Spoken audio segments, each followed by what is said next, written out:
1,000 years ago, beasts from the Black Abyss invaded the human world. But when the monuments appeared, they gave humanity a small chance to survive. These monuments granted people special powers called professions, and humans began fighting back.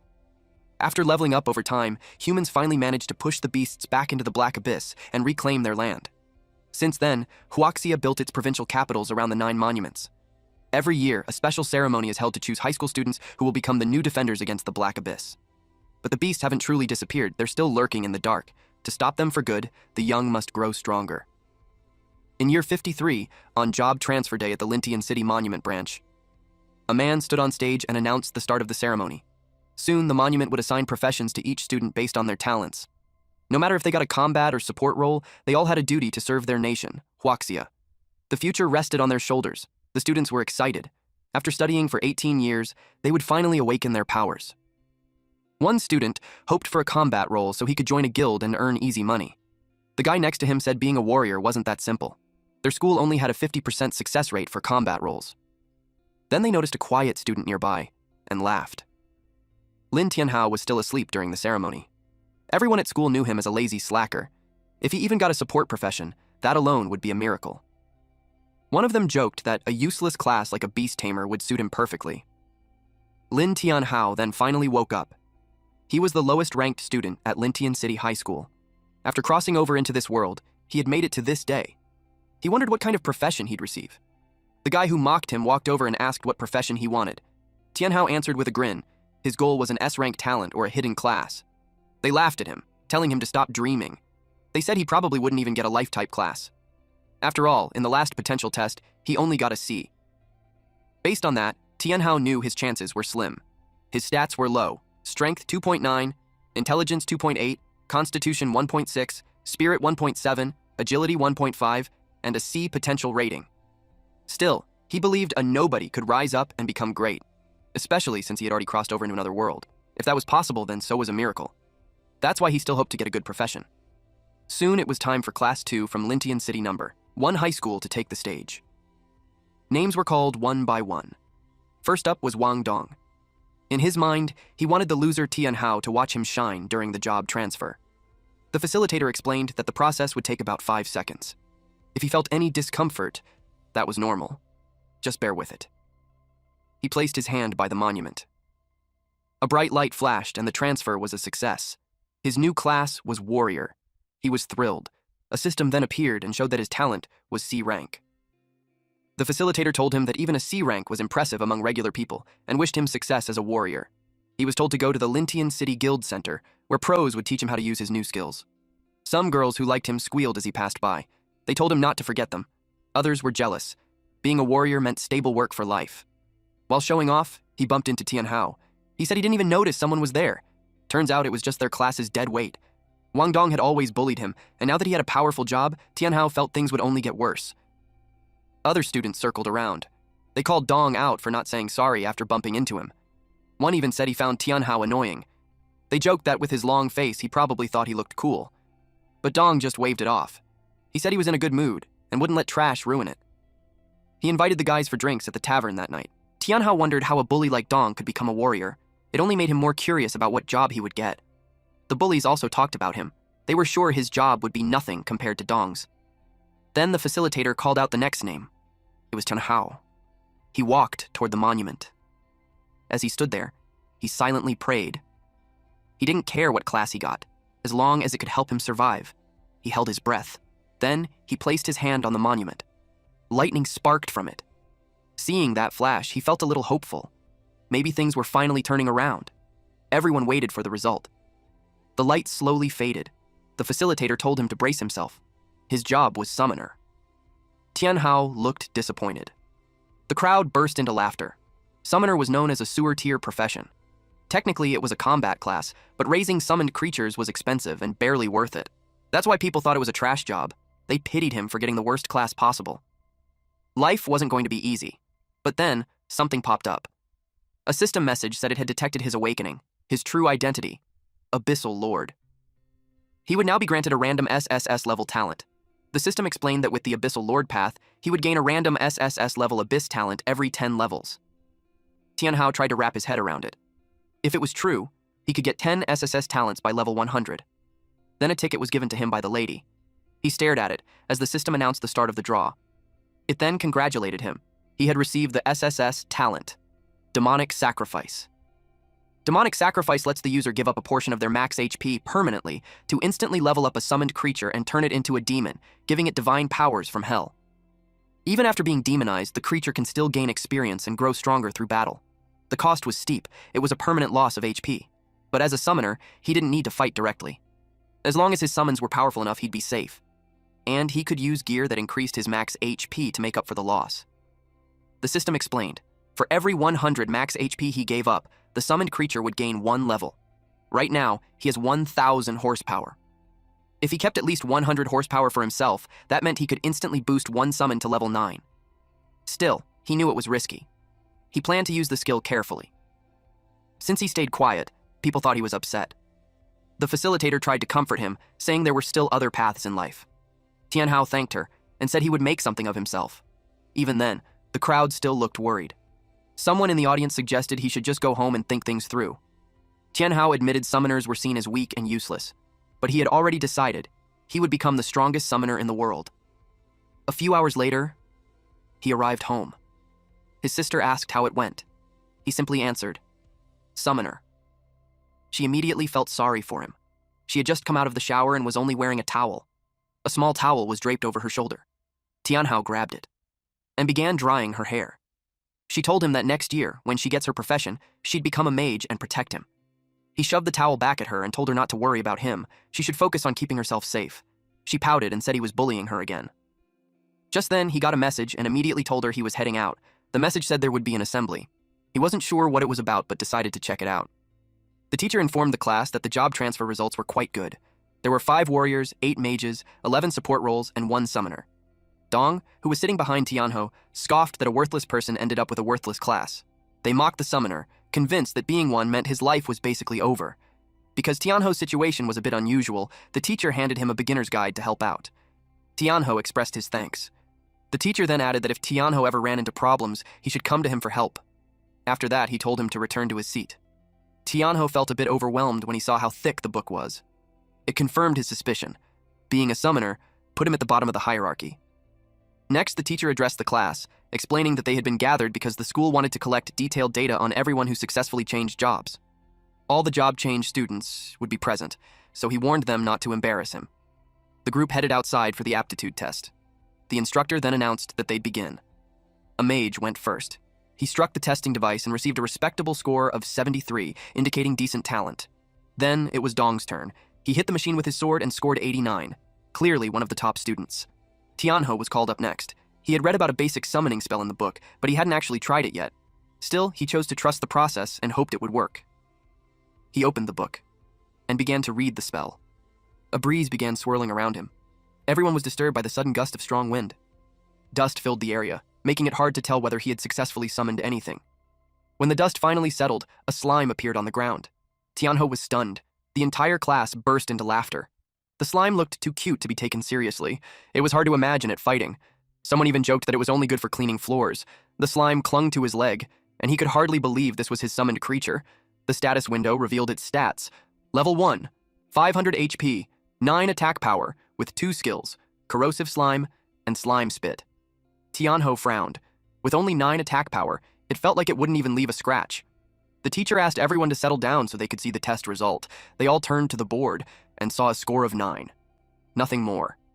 The room went silent in disbelief. While the students laughed, the teacher tried to offer some words of encouragement.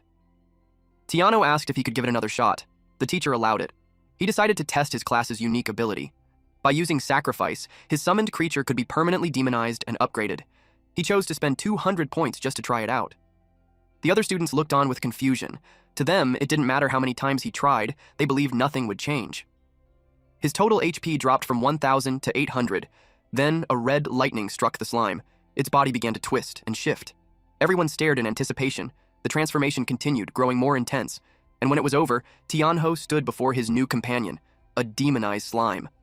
Now, at level 3, it had 1,200 horsepower, 120 attack power, and 3 skills: Corrosive Slime, Slime Spit, and Dance of the Demon. The once blue slime had turned crimson and grown 2 sharp horns. He launched the attack. The slime leapt into the air. Then, in a flash, it dashed forward and struck the target cleanly. All eyes turned to the scoreboard. For a moment, it flickered as if it had short-circuited. Everyone was stunned by the result. It displayed a score of 120. They couldn't believe how strong he was.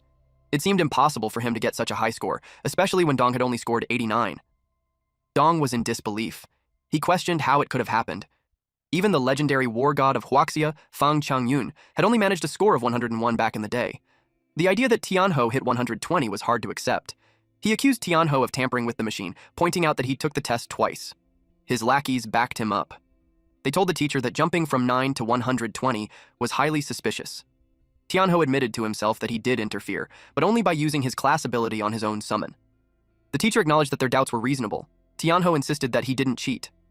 The teacher walked over to inspect the machine. There was a strange colored line across the screen. After examining it carefully, the teacher concluded that the machine had simply malfunctioned. Tianho hadn't cheated. Dong felt relieved to know it was just a machine malfunction. In his mind, there was no way that loser could ever surpass him. He then asked what would happen to Tianho's score. One of his lackeys quickly chimed in, saying it was clearly 9 points since the machine had worked fine the first time and everyone saw it. The teacher announced that because of the malfunction, Tianho's result would be voided and he'd have to retake the test later. Tianho was surprised that he was being given another shot. Some students protested the decision, accusing the teacher of covering for him. But the teacher stood firm. Since the machine was broken, the testing was over. Those who hadn't taken the test, including Tianho, would get another chance once the machine was repaired. One of the lackey's eyes flared red, as if he was about to start something, but he backed down the moment Dong gave him a cold glare. Dong sneered that even if Tianho took the test again, trash would still be trash. He told him to keep dreaming. Then he turned to his group and told them to head back with him to the level 1 Black Abyss. Tianho remembered it as a beginner's dungeon. He figured it would be the perfect place to test out his demonized slime, so he decided to go there too. The group then took their leave. Later, the repairman arrived and discovered the machine had been damaged, by a student no less. When they saw the extent of the damage, they wondered if the school had actually birthed a genius. Nearby, an old man noticed Tianho. He walked over and commented that Tianho's physique was well suited for a summoner. The line struck a chord with Tianho. It felt familiar, though he couldn't remember where he had heard it before. He asked the old man if he was really talking to him. In response, the old man revealed a top-tier summoner's staff, offering it for 300 gold. Tianho was skeptical. To him, it looked like nothing more than a fancy stick, and the price seemed like a scam. But the old man insisted he was only offering it to him because he believed they were fated to meet. For anyone else, he said, the price would have been at least 1,000. As Tianho held the staff, he could feel its power radiating through him. With no proper summoner's guild around, good gear was rare. So despite his doubts, he decided to take it. The old man asked for 300 gold. Unfortunately, Tianho only had 92. He asked if the old man could give him a discount and sell the staff for 92 gold instead. The old man accepted it as a deposit. He explained that with the payment, the staff would be reserved and wouldn't be sold to anyone else. However, if Tianho truly wanted to claim it, he would need to travel to the deepest part of the level 1 Black Abyss maze and retrieve a specific treasure. Only then would the staff be his. Tianho considered backing out, but it felt too late. Deep down, it felt like he had just accepted a quest from an NPC. The old man handed him a paper and said that once he reached the deepest area, everything would become clear. Then he insisted that Tianho place his fingerprint on it. Tianho asked why he was being dragged into this man's personal errand. Eventually, he stamped it. The old man grinned and reminded him of their agreement. Tianho walked away, feeling a little defeated. After he left, someone approached the old man and respectfully called him Elder Fang. The teacher then reported that the testing had been suspended due to the machine breaking down. He suggested the elder return for now. Elder Fang asked if he knew the student. The teacher replied that Tianho was in his class. He felt sorry for the boy, having drawn the short end of the stick as a summoner. He knew the road ahead would be a tough one. The elder nodded in agreement. At the entrance to the level 1 Black Abyss, the air was cold. Towering before him was a massive structure housing a portal. This place, also known as the Cold Valley Abyss, required a team of 3 to 5 people to enter. It was restricted to levels 1 through 10. Anyone outside that range would be immediately purged by the Overseer. Since it had a party requirement, Tianho knew he couldn't tackle it alone. He pulled up the leaderboard. At the end of the monthly rankings, those who reached the top received generous rewards. Currently, the number 1 spot on the leaderboard belongs to Fang Changyun. The reward for first place is a beginner chestplate that grants 30% armor, 20% magic resistance, and boosts max HP by 120 points. Tianho recognized it as excellent early game equipment. He quickly realized it was worth fighting for the top rank. Someone nearby noticed him and sneered, asking what a bottom feeder like him was doing there. Noticing that he intended to enter the abyss, the guy mocked him, saying he probably wouldn't survive more than 10 seconds inside. Tianho was growing tired of hearing the same insults. It was Dong and his usual crew. Dong told him to go back home and stick to farming. Tianho told them to mind their own business. They challenged him, pointing out that the dungeon required a minimum of 3 people. Could he even get in? Dong raised his voice, boasting that they had a C-rank warrior and 2 E-rank mages, and asked the crowd if anyone wanted to join their party. Immediately, people swarmed around them. Everyone was eager to join their team. A priest promoted himself, hoping to be picked. Dong selected 2 party members. His lackeys hyped him up, bragging about his strength and their goal of dominating the leaderboard. Hearing that, the new recruits grew nervous, worried they might slow the group down.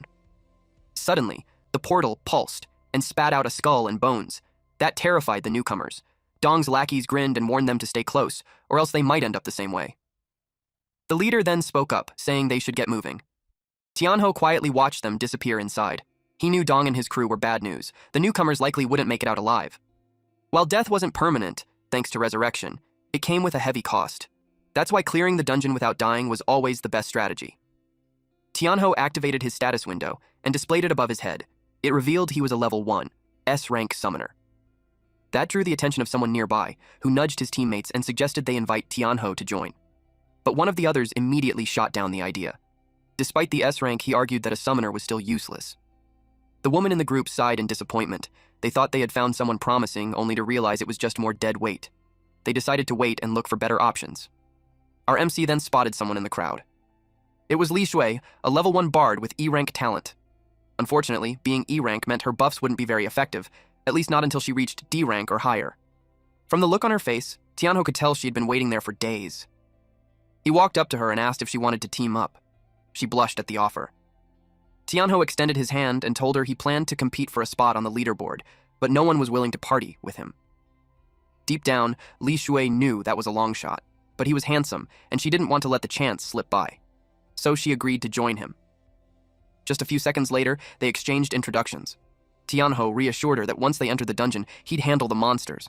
All she had to do was focus on staying safe. Her eyes sparkled like hearts.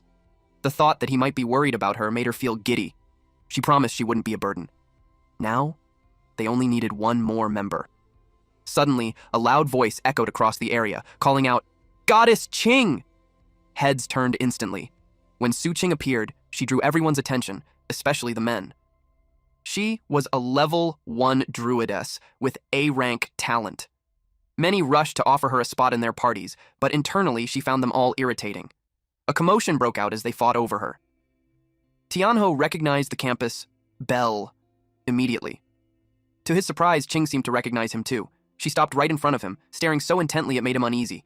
In her mind, she was considering teaming up with him. Then, with a playful tone, she acted cute and demanded to be added to his party. The men who admired her were furious and filled with envy.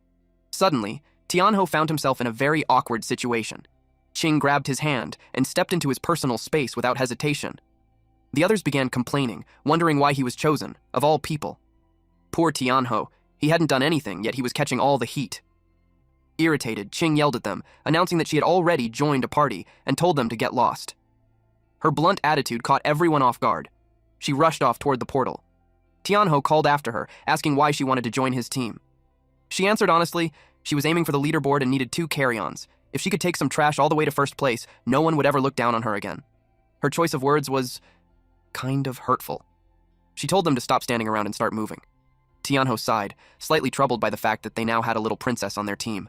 Shui quietly asked if it would just be the 3 of them. He confirmed it. There wasn't anyone else suitable to join. He told her that if things ever got too dangerous, she should feel free to leave the party and retreat. They stepped through the portal and into the snow-covered dungeon. The cold hit them instantly. Even with the cold resistance gear Tianho had bought, it didn't seem to help much. Jue offered to cast a low-level resistance aura. She gently plucked her small harp, and a warm golden light wrapped around them. Qing glanced her way and remarked that maybe Jue wasn't completely useless after all. Tianho reminded them that they needed to move quickly. They were here to compete for the leaderboard. Suddenly, a pair of glowing red eyes appeared from the shadows. Tianho stared it down. It was a corrupted wandering wolf. Level 1. Its stats showed 400 HP, 21 attack, 200 agility, 1 defense. Its skills were Plague Spread and Weakened Howl. A tragic creature, its soul was bound to the Cold Valley Abyss, trapped in a broken body. It was considered a standard class monster. Ching recognized it right away. She smiled, saying the timing was perfect. She had been meaning to get some practice in, then she transformed into a spirit cat. Watching her semi-beast form in action, Tianho finally understood what it meant to be a druidess. She leapt and immediately charged at the monster. She slashed at the wolf with her claws. Tianho noticed that the wolf began taking recurring damage. He quickly deduced that her claw attacks had inflicted a bleeding effect. Shui was genuinely impressed by Ching's strength. The wolf dropped loot. Wolf pelts worth 20 gold per bundle and wolf fangs that went for 10 gold per bundle. Ching handed the items to Shui as thanks for casting the cold resistance aura earlier. She explained that she didn't like feeling indebted to anyone. Shui smiled, touched by the gesture, and told her she didn't need to be so formal. After that, Ching suggested they keep moving forward. Tianho gave one last look at the fallen wolf before following. Before long, their path was blocked by 3 more wolves. Without hesitation, Ching shifted into her beast form and charged. She tore through the wolves, cutting them down swiftly. However, handling 3 at once proved to be a bit much. Still, she didn't let it slow her down. She had her eyes set on the leaderboard. Shui grew concerned when she noticed Ching was injured. She offered to cast a low-tier healing spell, but Ching refused. The spell wouldn't restore much health anyway, and she advised Yue to conserve her mana instead. Ching pulled out a potion and took a drink. Tianho gently tapped Shui on the shoulder, offering a silent gesture of comfort. As they continued walking, they stayed alert and scanned their surroundings. Up ahead, Ching unknowingly stepped on a magic circle. Her instincts kicked in. She knew immediately that it wasn't good. In an instant, a massive hammer came crashing down from above. She narrowly dodged it. The weapon had been hurled by a corrupted wandering zombie, an elite monster. It was level 4 with 600 HP, 56 attack, 100 agility, and 5 defense. Its skills included Hammer Strike, Rotting Stench, and Devour. It was a decaying corpse that spawned corrupted wolves. Though its brain was almost gone, its aggression was relentless against intruders. Seeing that it was an elite, Ching knew they were in for trouble. Jie grew anxious, startled that an elite monster had appeared out of nowhere. She asked why it would show up here. Tianho guessed that Ching's rampage through too many corrupted wolves had provoked it. The zombie swung its hammer at Ching again. She was caught off guard by its unexpected speed. The blow sent her flying, and she slammed into a nearby boulder. Shui panicked and turned to Tianho, asking what they should do. The zombie raised its hammer again, ready to strike the unconscious Ching. Without hesitation, Tianho summoned his demon slime. A thick mist spread across the area. Then the slime emerged, now at level 3. Tianho gave the command for it to use the skill. Dance of the Demon. The slime dashed forward, moving so fast it left only a streak of light in its wake. The hammer came crashing down toward Ching. The ground split apart on impact, but the monster froze in surprise. Tianho calmly suggested it take a moment to check whether its attack had actually landed. The slime had already snatched Ching away and gently handed her over to Shui. Tianho instructed Shui to bring Ching to a safe spot nearby and heal her. He would handle the wandering corpse himself. The zombie prepared to swing again. Tianho commanded the slime to use slime spit. The creature leapt into the air and soared above the monster. A devilish grin formed on its gooey face. The demon slime unleashed a shower of red, slimy liquid onto the monster below. The creature raised its arms to shield itself from the attack. Tianho quickly followed up by ordering the slime to use Demon Dance again. He could tell that the monster's defense was tough. They were only managing to deal about 50% of the expected damage. He needed a new approach. The monster flinched. It was beginning to realize that the slime's attacks could melt through its flesh. The slime charged in again. Tianho quickly formed a plan. He commanded the slime to combine Demon Dance with strong corrosive slime, targeting the monster's ankle. The slime lunged forward with precision. It struck the monster's ankle. It worked. The monster instantly collapsed. Shui continued tending to Ching with healing magic. Eventually, Ching's eyes fluttered open. She caught a glimpse of Tianho in action and saw just how powerful he really was. Meanwhile, Tianho had analyzed the fight and realized the monster's lower body had weaker defenses. He ordered the slime to keep targeting that area. Slime began raining down again. It piled up until it reached the monster's waist. Even its hammer began to melt from the corrosive slime. And with that, Tianho brought down the corrupted wandering zombie. He gained 120 EXP, a corpse hammer, 10 wolf hides, and 10 wolf fangs. He leveled up to level 2. He was stunned by how much experience he had just received. The two girls were equally shocked by his strength. Xue asked if summoners were really that powerful. Qing replied that it wasn't about the class, it was Tianhou himself. His strength was terrifying. Taking down an elite monster solo wasn't something just anyone could do. Tianhou approached her and gently asked if she was okay. She blushed at his concern. She answered that her injuries were only minor.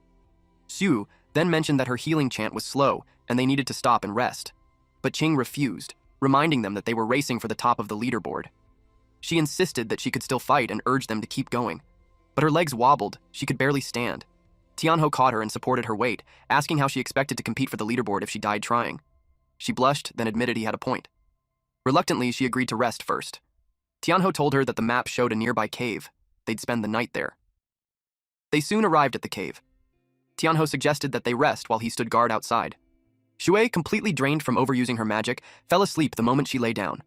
They were both surprised at how quickly she knocked out. Tianhou gently urged Qing to get some rest as well. Just before he stepped out of the cave, Qing quietly thanked him for saving her earlier. Tianhou didn't respond right away. He simply stared at her, her face flushed with embarrassment. She quickly added that she wasn't the kind of person to forget a favor. Then, clearly flustered, she turned around and mumbled that he should pretend she never said anything. Tianhou couldn't help but smile. For all her sharp words, the tsundere noble girl had a sincere heart. From inside, Qing peeked out and watched him leave.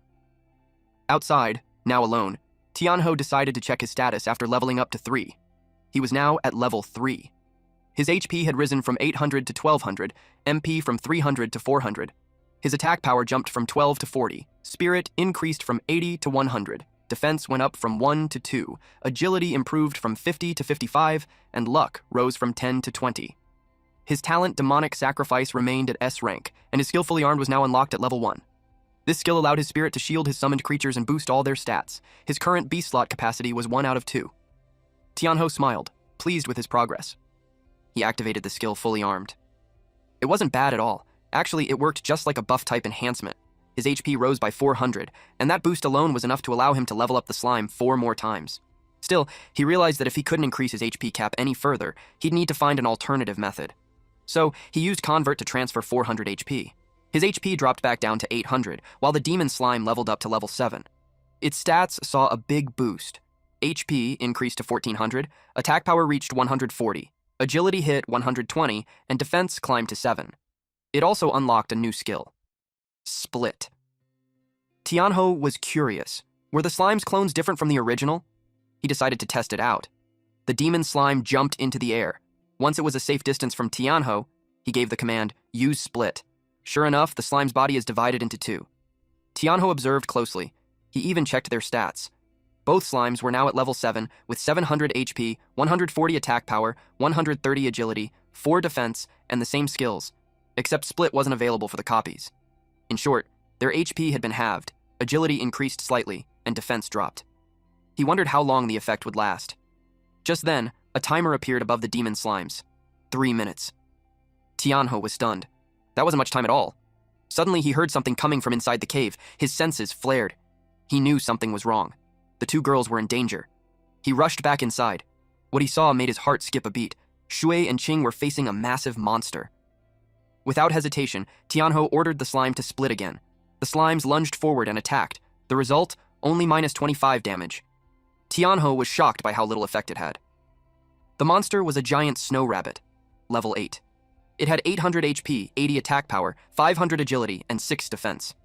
It looked bizarre, a humanoid rabbit with the head and body of a rabbit, but walking upright on 2 legs. Snow rabbits thrived year-round in frozen environments, growing dense fur that made them resistant to basic attacks. Xu and Qing immediately broke into a cold sweat. With a 6-level gap between them and the creature, they knew they didn't stand a chance. The snow rabbit opened its mouth unnaturally wide. Then it lunged at Tianhou. Qing shouted for him to be careful. Tianhou shrugged it off, saying, "It's just a rabbit." The demon slime responded with a shot of slime spit, but while the snow rabbit was charging, it suddenly vanished. The slime attack missed and splattered on the ground. In the blink of an eye, the snow rabbit reappeared, right behind the demon slime, and launched a powerful kick. The blow sent the slime flying across the cave. And just like that, the rabbit was on it again. It landed a punch before the slime could even recover. The attacks kept coming, non-stop. Tianho quickly ordered the slime to retreat and used Dance of the Demon and strong corrosive slime. The slime pulled back at top speed. Tianho observed closely. The snow rabbit was unbelievably agile. It excelled at dodging. Xue, overwhelmed, asked how something could be that fast. Qing explained that the snow rabbit was known as one of the trickiest monsters in the abyss. Many teams had been wiped out by it. But what puzzled her was why it attacked them in the first place. They hadn't even entered its territory. Realizing the slime's attacks weren't doing any real damage, Shui suggested jumping in to help. Tianho found himself in a tough spot. Dance of the Demon had been interrupted earlier, and now it was on cooldown. He quickly ordered the slime to fall back, but the creature continued taking hits. Shui, unable to stand by any longer, made a move to help. Qing tried to stop her. She picked up a rock and threw it at the snow rabbit to divert its attention. It struck the rabbit right on the forehead. The snow rabbit slowly turned to face her. Qing froze in fear. The snow rabbit let out a fierce roar. Frantically, she rummaged through her bag and threw a carrot at the rabbit. The snow rabbit's eyes lit up. It instantly transformed into a cuddly, adorable bunny and happily munched on the carrot. All three were dumbfounded. Tianho realized this monster was just hungry. Qing, on the other hand, was baffled. She asked Xue why she even had carrots on her. Shui explained that she brought them as emergency rations for the group, but once the rabbit finished eating, it glared at them again. Sensing danger, Shui panicked and bolted, tossing carrots behind her as she ran. Naturally, the rabbit chased after the trail of food. Tianho knew they were almost out of carrots. If they were going to take the rabbit down, they needed to act fast. He told Shui to toss her bag to Qing. Qing looked confused, but Shui followed the instruction without hesitation. Qing caught the bag. Barely. The snow rabbit's attention immediately shifted to her. Instinctively, Qing transformed into her beast form, then glanced at Tianho and asked what exactly he was planning. She leapt into the air just as the snow rabbit tried to strike her. Tianho had no elaborate strategy in mind. Only one goal: to kill it. The rabbit lunged again, this time aiming both fists at her. She was taken aback by its speed. "Are you ready yet?" she called out to Tianho mid-dodge.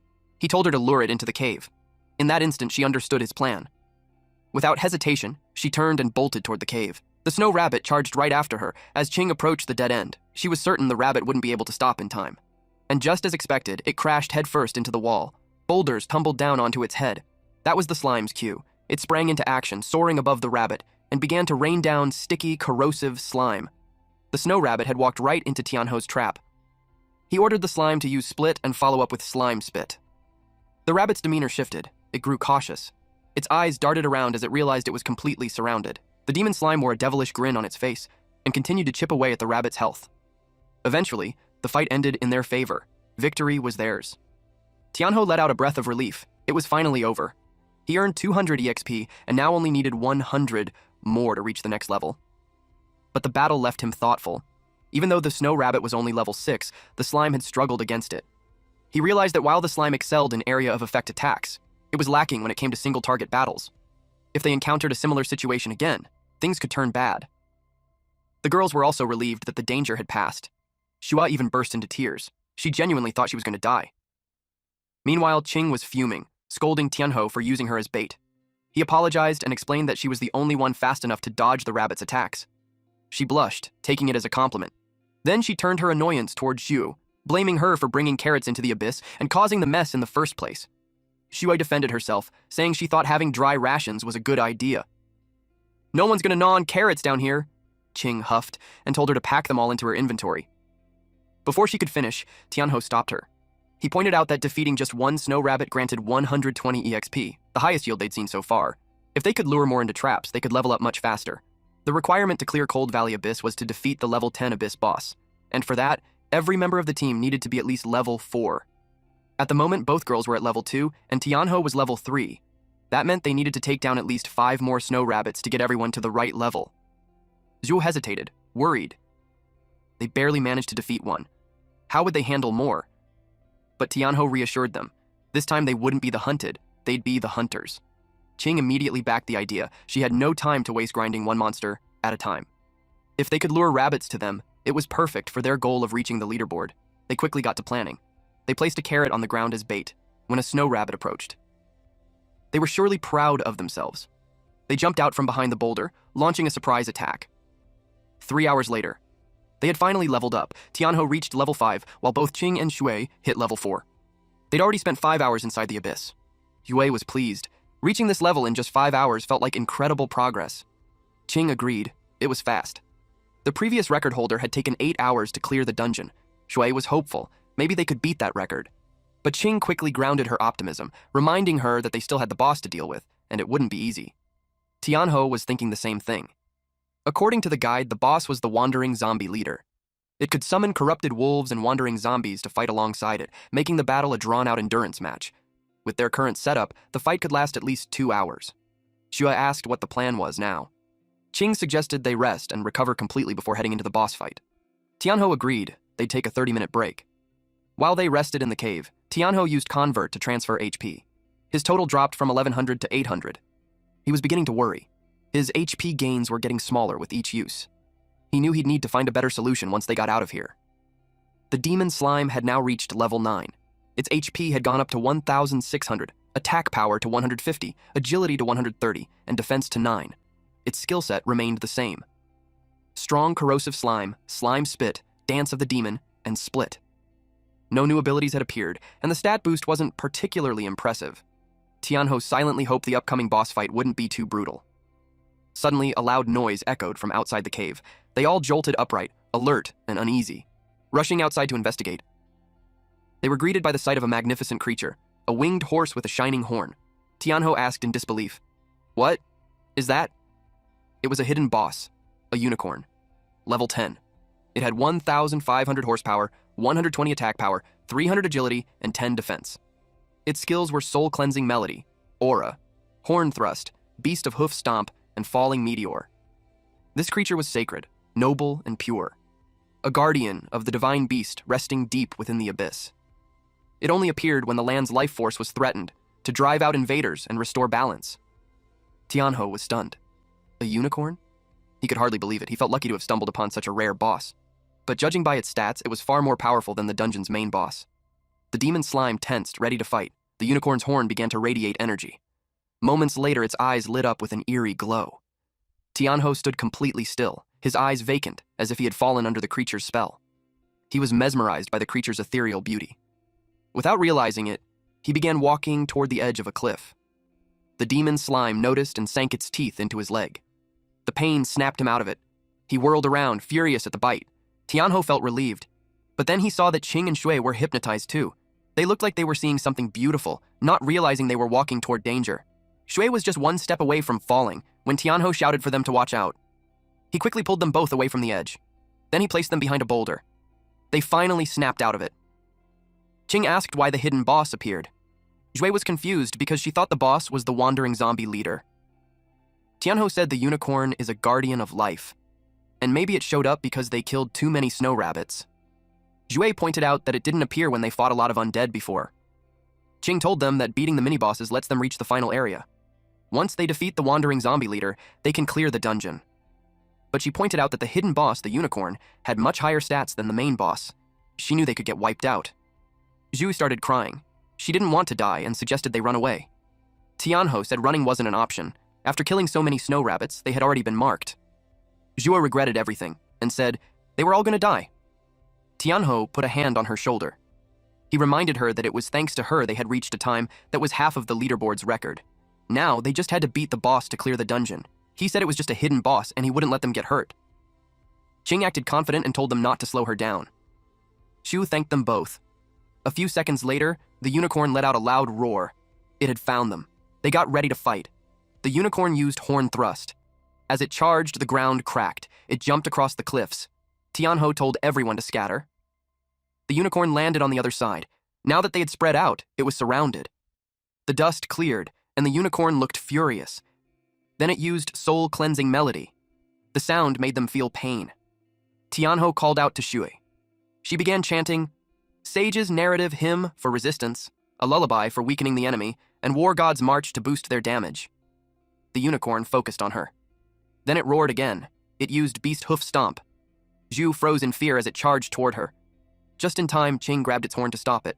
She balanced herself and kicked the unicorn hard. Then she taunted it. The unicorn neighed loudly in response. It locked eyes on her as she ran. When it used Horn Thrust, she jumped high to dodge. She was starting to understand the boss's strength. Then the unicorn jumped too. Tianho shouted at her to watch out. The unicorn stabbed Qing straight in the chest. She was in shock. Shui quickly ran to her. She begged her to wake up. Tianho called for his slime. Seeing what happened, pushed him to fight.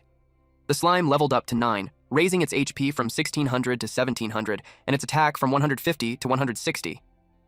The unicorn turned to face them. The slime moved in. It got ready to spit. Then it unleashed a rain of spit on the unicorn. Zhu was amazed they managed to hold it back. The unicorn's biggest weakness was dark element attacks, and the demonized slime was the perfect counter. Tianho told it to keep going. It released more slimes onto the unicorn, making it scream in pain. The unicorn tried to escape. It flew up into the sky, but Tianho wasn't letting it run. He ordered the slime to use corrosive slime and demon's dance. The slime turned into a puddle, then launched itself into the air to chase it down. It easily reached the unicorn and got close to its face. The slime blocked the unicorn's path and it got startled. Tianho praised the slime for doing great. The unicorn fell to the ground. It was furious. It let out sonic waves from its horn. Tianho shouted for everyone to cover their ears. While making noise, the unicorn attacked the slime. Tianho told the slime to use split to dodge. It nearly got hit, but just in time. The slime split, and the horn stabbed through the gap. Now there were 2 slimes. The unicorn used its stomp skill. The split had a time limit, so Tianho knew he had to finish it fast. He told the slime to use corrosive slime again. One slime jumped high, while the other got stomped on. The unicorn sensed the one coming from behind. But before it could react, the slime had already splashed it with a lot of slime. It tried to get away, but the slime clung to it, making it scream in pain. Because of its severe injuries, the unicorn went into a frenzy. Tianho panicked when he saw it going berserk. He quickly told the slime to back off. The spot where the slime had latched on was badly damaged. The slime returned to Tianho's side. The unicorn stared at them with rage. Tianho held his ground, waiting for its next move. But he was puzzled. It suddenly stopped attacking. Then he noticed something strange. There was a puddle of purple liquid with bits of grass near the unicorn's feet. Qing asked why he was just standing there. She rushed in and told him to finish it off. Shui also started moving, but Tianho told her to wait. Qing leapt at the unicorn, and Tianho watched as she finished it off with a scratch. The unicorn collapsed. Qing stood proudly over it, pleased with what she did. The unicorn lay in the puddle, whimpering. Qing stepped back and was shocked. She didn't expect it to be crying. Suddenly, a beam of light came down from the sky. It let out a sound wave that caused them pain. The force was so strong it even made the ground shake and rocks shift. A boulder was about to crush them. Tianho ordered the slime to swallow it. The slime tried to eat the rock. It grew larger to fit it in. Eventually, the boulder dissolved inside it. Tianho praised the slime for doing a good job, but more rocks started falling. The whole place was falling apart. He told everyone to stick close. She panicked when a boulder nearly hit her foot. Qing was handling it. She clawed her way through the rubble. She moved fast, dodging the falling debris. Tianho grabbed Shui while Qing caught up. The slime formed a barrier around them. Qing then asked what was going on. Tianho explained that the guardian had died and the magic was fading. Then he panicked. He saw a boulder falling toward the unicorn. He told the slime to split and protect it. The slime struggled but followed the command. A piece of it rushed toward the unicorn. It moved quickly and covered the boulder. After dissolving the rock, it checked on the unicorn. Then it formed a barrier to keep it safe. The unicorn coughed up blood. Soon the mountain stopped collapsing. It was time to check on the unicorn. Qing asked what was going on. Tianho explained that the unicorn's blood had healing powers, and the land started to recover when it touched the ground. The unicorn shook. Qing suggested they kill it now so they could leave the abyss. But Tianho stopped her. She asked why he kept getting in her way. Shui noticed something strange about the unicorn as well. Tianho realized it was trying to say something. Suddenly, the unicorn jerked up. Shui flinched. Qing insisted they kill it immediately, but again, Tianho told her to wait. She argued they didn't have time for that. The unicorn coughed up more blood, then it collapsed. They saw something sticking out of its belly. A horn had torn through it from the inside. Qing couldn't believe what she was seeing. Another unicorn had appeared. Qing stood frozen. The once barren land turned lush as the new unicorn came out. She realized the boss could reincarnate, so she rushed in, wanting to kill it before it got stronger. But Tianho stepped in her way. Once again, he told her to wait. She raised her weapon, but Tianho didn't move. So instead, she slapped him across the cheek. His cheek bled. A drop of his blood landed on the unicorn's horn. The horn began to glow brightly. Qing was already irritated with Tianho. While they argued, the unicorn tried to stand up. Then a notification popped up saying a contract had been formed. The two women paused and looked at the unicorn. Tianho turned to see. A golden light floated toward him. It gathered at his third eye. He could now see the juvenile unicorn's stats. Level 1, 600 HP, 15 attack, 100 agility, and 2 defense. Its skills included Soul Cleansing Melody and Beast Hoof Stomp. Tianho was suddenly transported to another dimension where only he and the unicorn existed. This was the outcome he had predicted. He had noticed earlier that the unicorn was trying to protect the baby inside it, but he never expected the baby could become a contracted beast. Now, he had a second summoned creature. Qing asked what was happening. She looked around for the unicorn. Then the ground started to shake again. A huge crack split it open. Qing grabbed Jue and pulled her along, shouting for Tianho to run. But Tianho knelt beside the fallen unicorn and promised that he'd protect its baby. Tianho sat on the lush green grass where the unicorn's body had once been. The system displayed the loot: a forgeable unicorn horn, unicorn mane, venomous unicorn blood, and a Cold Valley treasure chest. He was focused on checking the drops, while the slime behind him tried to warn him the ground was collapsing. The system congratulated him for breaking the record. The rankings had been updated. He expected it. Meanwhile, Qing was panicking. She shouted for him to hurry and come back, but the ground beneath him gave way. The two of them looked on in worry. Tianho started falling. The system asked if he wanted to exit the dungeon. He tapped yes, and instantly, he disappeared. The other two were transported out too. They emerged from the dungeon. Xue thought she was really going to die. A moment later, Tianho appeared. Qing grabbed him by the collar. He tried to calm her down. Everyone around them was checking the leaderboard, causing a stir. It hadn't been updated in a long time, so people were eager to know who made it. Some argued that no one could beat Fang Changyun's record. Then someone stepped out of the portal, and the crowd rushed over, thinking it was the record-breaking team. Someone called Tianho's party and asked if they were the one who just broke the record. A man called him an idiot for thinking that way. Since the group was likely forced to leave, they were sure it wasn't them. It all seemed logical to them. Hearing that made Qing furious, so Zhui tried to hold her back before she caused a scene. People started gathering near the portal. Dong's party stepped out. He mocked Tianho for being kicked out. He walked up and said he didn't expect a loser like him to survive.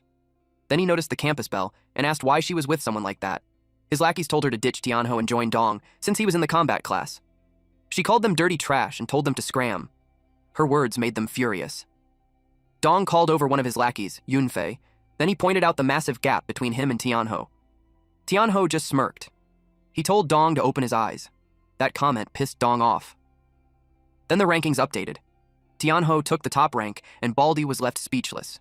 His lackeys lost their minds because of the result. Dong finally let go of Tianho's collar. Other players were shocked too, especially since Changyun had held the top spot for 3 years. They immediately started looking up Tianho. One of the lackeys couldn't believe someone like him could rank first. Yunfei accused him of cheating. He claimed that Tianho had cheated on a school test before, so he must have messed with the leaderboard too. The crowd started to doubt Tianho, wondering if it was possible. Their trust in him began to fade. Then someone shouted that they were all being ignorant.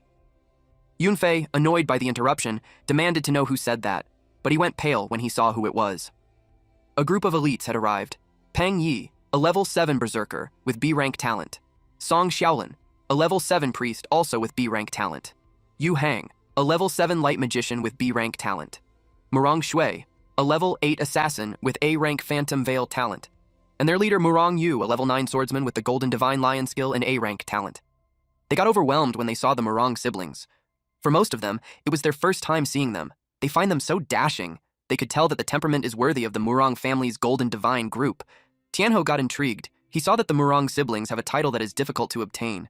He wondered why they were there. Unlike the ordinary people, those family classes usually enter the Black Abyss through specific teleportation gates. But there are also family classes who come to form teams and choose to enter the Black Abyss with the ordinary folk. But Tianho saw that they already have a party, so it was a puzzle on what they're doing there. Dong introduced himself to the female Murong. But she snobbed him. Yunfei called her out for doing that. Murong Shui replied that it is sad that such a person has appeared among the holy warriors. Yunfei got angry. Dong stopped him. Then he stated that it's okay if she looks down on him, but he pointed out that Tianho is a piece of trash, and he must have used tricks to get on the top ranking. He warned Tianho that he got lucky, but next time they meet, he threatened him that he will learn what true power is. Then, he left. Qing was relieved that the barking dogs were finally gone. Yu talked to Tianho, the one who just changed the ranking. He took off his gloves and extended his hand. Our boy was puzzled that he's looking for him. Since he just stood there, Murong called him a fool and pointed out that her brother was offering him a handshake. Yu told her to calm down. Tianho said hello, but he looked like he had no idea how to act. Then, Qing grabbed his hand. Then she asked Yu if he's blind. She emphasized that he's already teamed up with her. Yu held back his anger and politely requested her to step aside since he is talking to him. But Qing dragged Tianho because she knew that Yu was trying to snatch Tianho from her. Murong Shui replied that she doesn't want to waste time either, and straightforwardly told them that they wanted him. The crowd was shocked and confused that the Murong family wanted to snatch a summoner, but given that Tianho isn't an ordinary summoner, it made sense. The Murong family also wanted to break the record, and teaming up with Tianho would be the fastest way. Qing fought back. She can't give him to them, otherwise her record will be gone. Hang told her to step aside because they wanted him. The crowd expressed their opinion. They told them that it's better to get more resources than fight the Murong family, especially when that party has 2 level A and 3 level B. Shui was also worried. He confirmed with Tianho that he doesn't want to team up with them. Qing replied that Tianho wouldn't dare. Yu told Qing that she doesn't have the power to decide for him and suggested that they ask him what he wants. Then Yu, as the Knight of the Golden Divine Lion, formally extended his invitation to Tianho. The screen appeared and he had the option to accept or decline. Qing argued that Tianho wouldn't do that, but he replied, sure. Qing's jaw dropped. Shui was surprised too. Then he firmly repeated his answer. Qing asked him again what he said, while Shui asked why. Yu commended him for being wise. Then he prompted him to accept the invitation on the screen. Tianho looked at it. Qing yelled at him not to do it. Yu tempted him by saying that they could break records together, and that's a win-win situation. Tianho pressed reject, and everyone was surprised. Murong Shui asked him what was the meaning of it, but Yu stopped her non-verbally. Tianho told them to relax. He clarified that he's going to join them, but they have to agree to some of his conditions. That angered Murong Shui. She told him that letting him join them as a summoner is already a great favor, and he's being ungrateful. Tianho took that as they are not willing to negotiate. Yu stopped him and asked what his demands were. He replied that it was just small conditions. He told them that after entering the Black Abyss, everyone must listen to his orders. Second, no one can steal his experience without his permission. And third, all loot from killing monsters is his. His conditions are insane, and that angered the party. The crowd even reacted that it's unreasonable, but someone argued that it's the party that's asking for help, so it isn't too unreasonable. But if they agree, it means that the Murong Guild will obey Tianho's orders, and if they don't, they won't make it to the rankings. It was a clever move. Tianho asked about their decision. The party members told their captain not to agree with it because the man was looking down on them. Qing looked proud of what he did. Qing taunts them by asking if they can't agree with it. Then she suggested that they go make it to the ranking themselves. The crowd gossiped that it was such a bold move to challenge the Murong Guild in public. When he broke the record, they knew even the mayor would have shown him respect. Yi was ready to teach Tianho a lesson. Yu reminded them not to forget the reason why they are there. He told Tianho that since he had no intentions of forming a team, he shouldn't tease them. Our MC replied that he can't just stand teams that use their powers to snatch people. His words offended Murong Shui. Yu warned him not to get too full of himself and that he shouldn't celebrate so soon, and they left. Qing also wanted to leave. Murong Shui had marked Tianho as her prey. After that, Tianho wanted to go back to the abyss. He knew that if they entered it 2 more times, they should be able to reach level 10. Suddenly, he sensed the eerie aura. Those 2 women were annoyed with him for tricking them when he didn't even plan to join them in the first place. They almost thought that he's an ungrateful and cold-hearted person. He asked them to hear him out. It was followed by his loud scream. The women made sure to give him lumps on his head, and they left him to go resupply. The next entry's cooldown timer started counting. It was at 1:23:41. Tianho complained that his head hurts. He didn't expect them to be so ruthless. Since there's still more than an hour before the next entry, he decided to go find a place to rest first. The experience he gained from defeating the unicorn allowed him to reach level 6 just in time. He had no idea what the unicorn's abilities are, so he decided to check it first. He tapped on the screen and summoned it. A bright light appeared. He shielded his eyes from it. Unexpectedly, nothing was there. Our boy was confused about where his summon is. The system notified him that the summoning failed, and he should check the status. Then, it showed that the summoned creature has yet to hatch. He asked if he wanted to confirm hatching. He replied yes. The hatching process started, but it would take 3 days to finish. He had no choice but to wait. Then he realized that he hadn't had the time to check the loot yet. He was excited to see what he got. He was confused when he saw the mail. When he opened it, it contained the historical record gift pack. Then he received a title called the Fastest Man. He wondered what that was supposed to even mean. He didn't dwell on it since checking the gift pack is more important. He has to open it for a chance to receive a high-level Black Abyss equipment, materials, potions, etc. He opened it. 2 chests appeared in front of him. One contained a Name Guardian armor which is usable by all classes. It increases HP by +50 and +1 defense. There's also 2 small EXP potions, and the description grants 50 EXP upon use. He was happy with it. He decided to check what's on the other box. His eyes bulged at what he saw. It was a silver-grade ice necklace. It has +50 magic and +10 spirit. It grants +5 ice resistance when equipped, reducing ice-type slow effect by 15%. He also received 1 EXP potion, which grants 150 EXP to the user upon use. And lastly, there was a Name Medium Healing Potion, which restores 150 HP upon use. He didn't expect it to actually drop silver-grade equipment. Equipment is ranked into 9 tiers: no grade, bronze, silver, gold, platinum, diamond, radiant, legendary, and divine. He didn't expect to get silver-grade gear right away. He felt so blessed. He equipped it. He could tell that it makes so much difference. It made him wear his game face. His stats showed his title, the fastest man. He is now at level 6 with HP of 1,100 plus 50, MP of 550 plus 50, attack 58, Spirit 130 plus 10, Defense 5 plus 1, Agility 70, Luck 26, and his Talent Demon Sacrifice is at S grade. His skill is Fully Armed level 1, wherein the Summoner's Spirit Power protects summoned beasts, slightly enhancing their stats for 180 seconds. His summoned beasts are Demon Slime and Ice Unicorn, which is currently hatching. He reached the summon beast capacity of 2 out of 2 and had 2 skill points remaining. He was happy to find that his stats increased a lot, and he went all out in spending his skill points.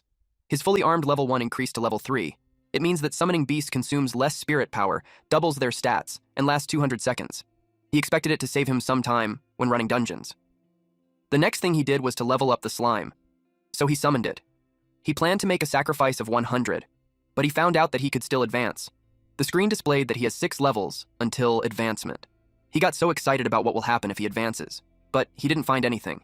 He just decided to go for it. He tapped yes, and waited. From his HP 1100, it decreased to 500. A gust of wind formed around the slime. It was so powerful that it became a tornado. He watched and waited.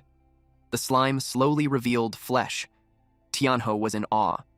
Meanwhile, at the Black Abyss Plaza, it was about their meeting time, but Tianho wasn't there. Zoe suggested that she checks the team panel. She did that. She was confused when she found him running into the forest. She decided to go find him. Zhou followed her. Back to our MC, Tianho was watching a red cloud form.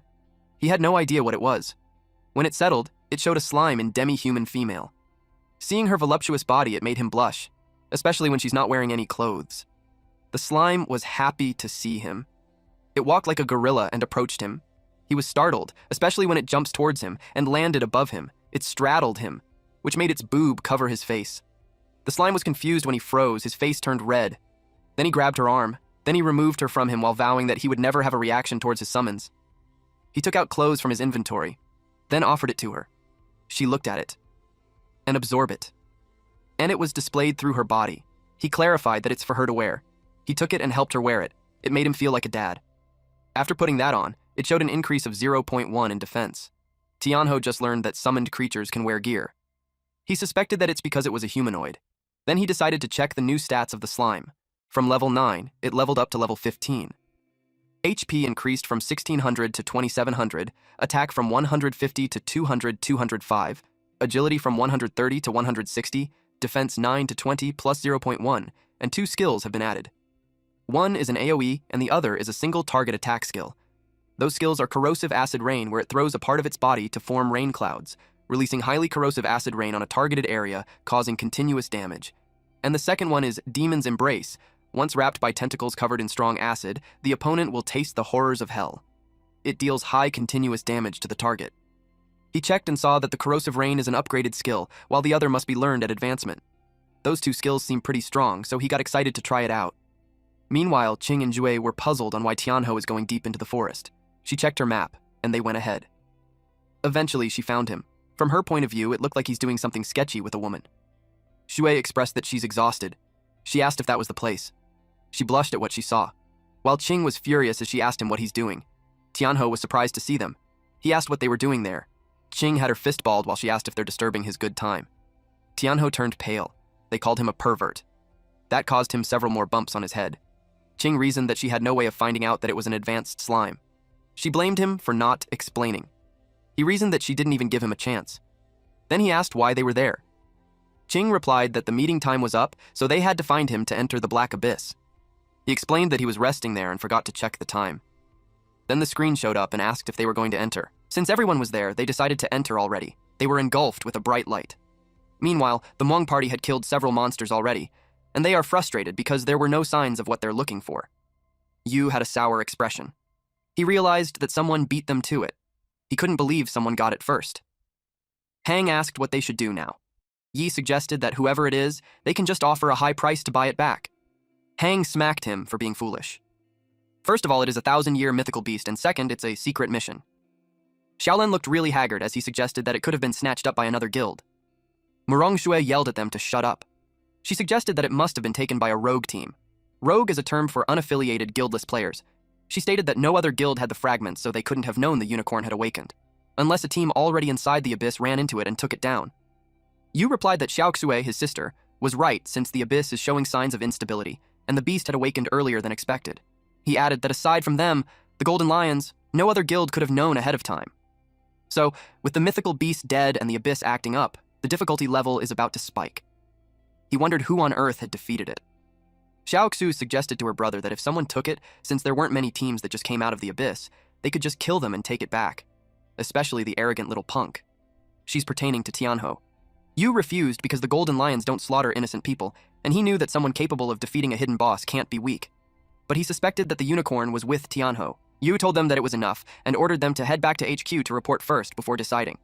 He reiterated that they should follow and return to the guild. He stabbed the ground with his sword, and they were enveloped with bright light, which teleported them out from there. Meanwhile, Tianho was freezing inside the abyss. Xue chanted a spell to help with it. Qing told them that they should move fast. Tianho is getting annoyed with her princess attitude. This bitch. They traversed the forest. They arrived at the place where the first corrupted direwolf spawned. Qing wanted to use them as her warm-up. The grass made a rustling sound. Qing was fired up to fight. Suddenly, the direwolves appeared. Xue was surprised that there were 5 at once. Tianho thinks that the monster count at the first spawn point quadrupled. Qing didn't mind that there's 5. She was confident that she could take them down in one hit. She called Xue. Xue replied that she's ready. She played her small harp. Her music affected those monsters, and Qing ended them in one strike. Then she commented that it was too easy. They observed that Qing's upgraded damage is nearly hitting 400 in a single strike. She really proves herself as a combat class. Tianho looked like there's something on his mind. Qing stated that no matter how many monsters there are, she would take it down one by one. Tianho wanted to know why there are more direwolves. He asked if it was just a coincidence, but Qing and Xue didn't bother about it. They called him to hurry up. Tianho knew that his question would be answered on the next spawn. The sky turned dark. Tianho could sense that there's something strange. Qing told Xue to keep buffing and she'd clear the place. Xue asked her to calm down. Tianho was spooked. The ground shook, the snow swelled, and a monster appeared. Tianho realized that these monsters were hiding beneath the snow, and they were in hunting formation. They were now being surrounded. Plus, there's too many of them too. Xue got worried. She asked what they should do. Tianho could tell that the attacks aren't random. He suspected that the monsters had developed intelligence. The monsters started attacking. Qing helped Xue to get up quickly, while Tianho just stood there. He took a deep breath and faced the large monster. While the direwolves attacked him from behind, even Qing got scared. She thought they're done for. Even when the wolves were ready to eat them, Tianho could still smirk. Then he raised his hand and yelled for the demon slime. Now, the party is about to get started. Meanwhile, at the Abyss Plaza, the skies turned dark. The people there were alarmed, since the ground shook, and when they looked at the entrance, there was a movement. Someone begged for help. Several people were thrown out, but their bodies were already dismembered. That surprised everyone. Some even vomited. They asked what the hell happened. A man with his lower half cut off informed them that the abyss was erupting. They were left confused. These men who were in uniform asked what an abyss eruption was. The screen showed that the deceased workers were being transported to the Hall of the Fallen, and when they checked the surroundings, all of them were dead. The portal kept spitting skeletons. The people were frozen in shock. Suddenly, the screens appeared. It showed that the abyss difficulty has changed. It has been a nightmare. It was too dangerous, and a lot of the people knew that they couldn't handle it. They hurriedly decided to notify the mayor. A policeman took out his radio. Meanwhile, inside the abyss, Tianho was surrounded by direwolves. He summoned his slime. The direwolf on his side attacked, first, but Tianho remained calm. He trusted his slime to do the work, and it attacked the other monsters too. The slimes have scattered everywhere. Seeing how it crushed the other monsters, the large monster got scared. Corpses lay everywhere. The humanoid slime jumped out and clung onto Tianho. Qing and Shui were impressed by how strong he is. Tianho told them to fall back for now. They didn't hesitate to do so. Qing had noticed that the monsters were stronger than before. It made her worry if he really can handle them alone. Tianho stood in front of all those monsters. He taunted them. He uttered, "Come on! I'll beat you so hard your mom won't recognize you!" In response, those monsters roared loudly. It was freaking effective. The direwolves howled as it ran towards him. One of them planned to bite his leg. He ordered Slime to hold them off. She remained clinging to him while doing what was told. The direwolf had its eyes on them, and it attacked. Shui got worried since Tianho is being attacked from all sides. Qing knew that the Wolf King and the direwolves are on a whole different level. It would mean that he's in real danger now. Tianho told the slime to defend. It created something like a large tentacle, and that formed their defense. The direwolves bit into it, instead of Tianho. Qing and Shui were surprised to see that. The direwolves received damage just from biting into it. They saw that it was losing HP. It was because the slime mucus is corrosive. Another direwolf attacked, and intentionally bit into it. It ripped the slime apart while only receiving low damage. Tianho commented that things are getting interesting. Shui asked what they should do since the defense line is falling apart. Qing told her to keep healing her. More monsters attacked Tianho. They ran towards him while others clung on to the tentacle-ish barrier. The women need to be careful since those monsters are rushing in. The monsters continued to receive damage just from biting the slime. Tianho noticed that those monsters were working in coordination. He's now confident to say that they had developed intelligence. Two large monsters were about to attack him side by side. Shui came out from hiding and yelled at him to watch out. Qing pulled her aside and yelled if she's crazy. Shui was worried for Tianho. Qing replied that she'll think of something, but she was in a pinch. She had a vial with red liquid, and she felt that she had no choice but to use it. It was a vitality potion that temporarily enhances physical stats for 1 minute. The downside is that she would take double damage after the effect ends. She just went for it. She opened the vial and closed her eyes as she started to drink it. Tianho told the slime to strike now. Shui and Qing were puzzled on what's going on. The monster lost its balance. They were surprised that it got blasted away, and it fell on the snow. Slime and Tianho came out unscathed. Tianho gathered his power. He raised his hand in the air and activated the skill embrace of the demon. It dealt powerful damage to the monster, and the monster's body dissolved. Only the bones remained. The system notified him that the zombie Wolf King had been slain, and experience would be rewarded. Jui celebrated, while Qing couldn't believe that he actually crushed a level 10 zombie Wolf King with his bare hands. The direwolf whimpered in fear. The zombie monster beside it glanced at it and hammered it. Another zombie monster approached, and their bodies fused. It is a fusion skill called Rot Hammer Storm. It steadied its footing and twirled until it created a zombie tornado. Qing couldn't believe that a low-level Black Abyss monster can use fusion skills. After the monsters fused, both their defense and attack power skyrocketed. She was worried that Tianho wouldn't be able to hold out. She yelled at him to watch out. The tornado continued. The slime hugged Tianho's torso and carried him away. He was surprised. The slime was getting sucked into the tornado. When its body touched the tornado, it dispersed and it received damage. Tianho knew that if they got hit, it would be game over. Shui cried and asked what they should do. Qing told him that he doesn't have any permission to die yet. She gripped the vial and drank the liquid. The small pebbles near her were moved when her body got engulfed with fire. She was unrecognizable. She's topless too. Shui couldn't believe her eyes. Qing had transformed into a bear spirit form. She immediately set out and charges directly to the tornado. Xiu froze when she saw the bear. The shock was too much and she passed out. Her body collapsed onto the ground. Qing didn't expect the elixir to let her reach the white bear form. She saw Tianhao getting trapped inside the tornado. She knew she had to help him. She activated her skill, beast form, white bear. She let out a thunderous roar. Tianhao panicked when he saw another monster appear. He immediately ordered Slime to retreat. To his surprise, Slime didn't move. Then Slime bolted forward as fast as it could, but Tianhao was still anxious. He couldn't shake the enemy. When he saw the massive bear silhouette behind him, his heart sank. He was certain he was about to die. He clenched his teeth and braced for the impact. But after a moment passed, he realized he was unharmed. Then someone shouted his name. It was Qing. She had raised a barrier, blocking the hammer attack. She yelled at him not to freeze up and to attack. Tianhao activated Slime's demonic embrace. Slime's tentacles stretched and thickened. Qing was stunned by the sheer power. But the moment she lost focus, the fused monster slammed into her.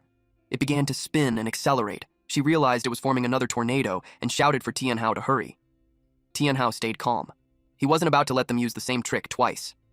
He gave a command to Slime. Slime's tentacles shot forward. They wrapped tightly around the monster's limbs and neck. Tianhao clenched his fist. That was the signal. The monster exploded. Qing finally relaxed when she saw the enemy fall. Tianhao thanked her, saying her timing saved his life. If she hadn't arrived, he would have been finished. His health bar was already critical. Still, he couldn't help but wonder why he had never seen her turn into a bear before. Qing checked her status and saw she only had 4,676 health points left. It was dangerously low. She prepared herself for the backlash. Pain ripped through her body, forcing her to her knees. Then she collapsed onto the ground. Tianhao rushed over, shocked and confused. Her body partially reverted to human form. She coughed up blood, and Tianhao saw her health drop to just 10 points. One more hit would have killed her.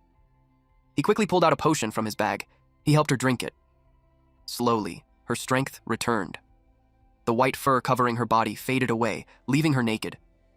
Tianhao let out a sigh of relief when he saw she was okay. As he looked at her, he suddenly felt something soft. When he realized what it was, his face turned bright red. Qing looked confused when he suddenly called her name.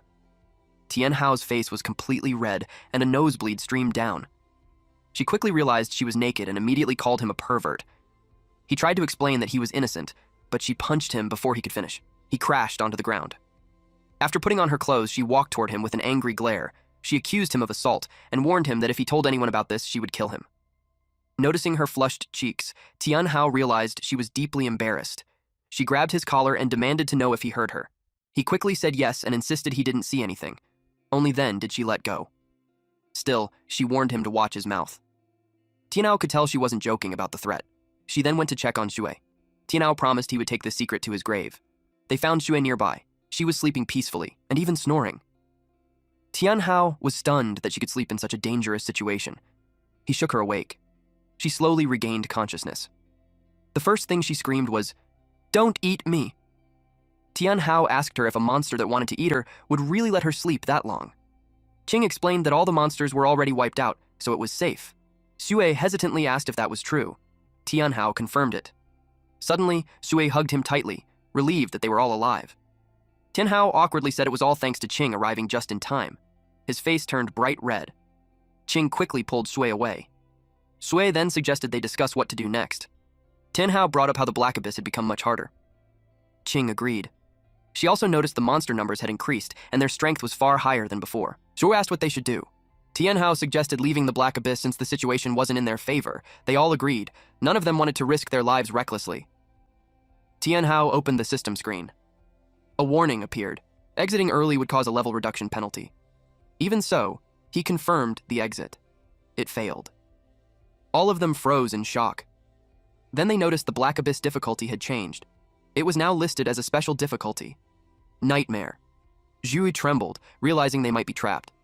Qing told her not to panic. Even if the difficulty increased, it was still the beginner Black Abyss, and it wasn't unbeatable. Tianhao agreed. The level cap hadn't changed, only the difficulty. Shui argued that even normal monsters were already incredibly tough, let alone the bosses. Tianhao suggested they level up to level 10 as quickly as possible first. He didn't say it out loud, but a bad feeling lingered in his chest. Qing told Shui to follow her. Shui looked confused and asked why they weren't staying together. Tianhao explained that splitting up meant they wouldn't share experience, allowing them to level faster. Since he didn't fight directly, staying with him wouldn't help much. She understood.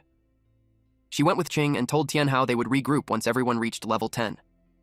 Tianhao was left alone. An hour later, he had defeated several wolves alongside Slime. He finally reached level 10. But by then, exhaustion weighed heavily on his body. Although the three of them were capped at level 10, the Black Abyss had no limit on summoned creatures. However, Tianhao knew his summons required sacrifices to level up, which made growth far more difficult. The demonic slime was at beginner rank, level 15. It had 2,700 health points, 205 attack, 160 agility, and 20.1 defense. Its skills included corrosive slime, slime spit, demonic dance, split, acid rain, and demonic embrace. Even with that, Tianhao felt his progress was still too slow. He wondered if it was because of his class. He held the title Giant Among Men and his class was Summoner. At level 10, he had 2,000 plus 50 health points, 750 plus 50 magic points, 80 attack, 170 plus 10 intelligence, 9 plus 1 defense, 140 agility, and 34 luck. His talent was Demon Sacrifice, ranked S tier. His skill was Full Armament, level 3, which reduced intelligence consumption when protecting summons and doubled a summon's stats for 200 seconds. He currently had 2 summoned beasts, Demonic Slime and an Ice Unicorn, that was set to hatch in 69 hours and 34 minutes. He wished the unicorn would hatch sooner. One more summon meant less pressure on him.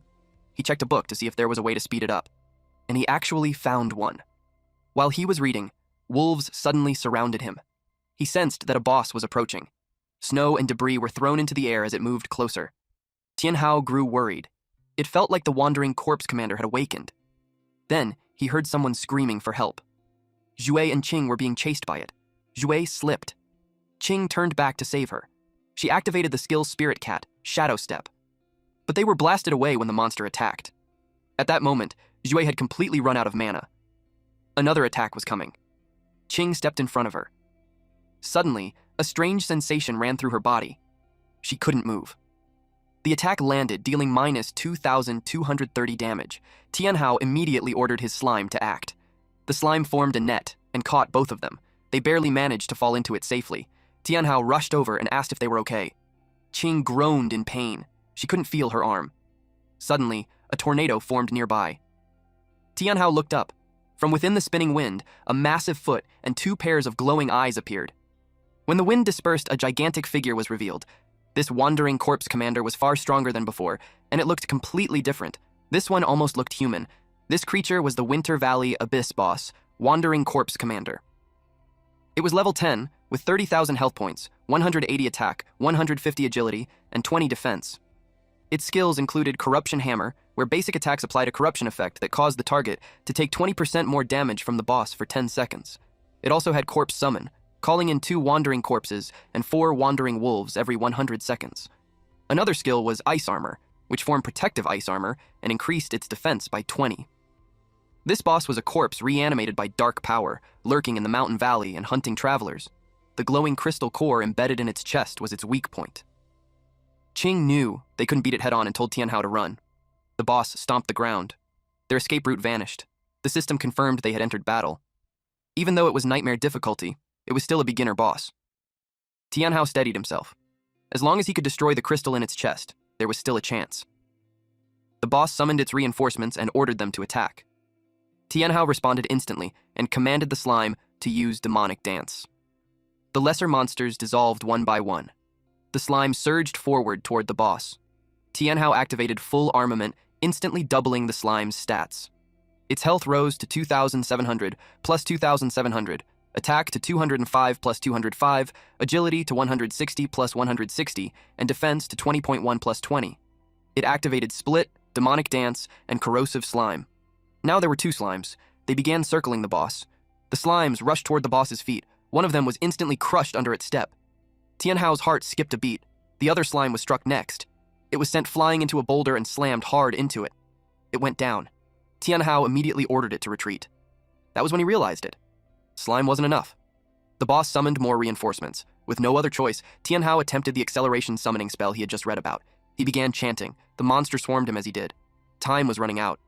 Then, out of nowhere, the monsters were cut down. Qing had returned to help him, but she pushed herself too far and coughed up blood.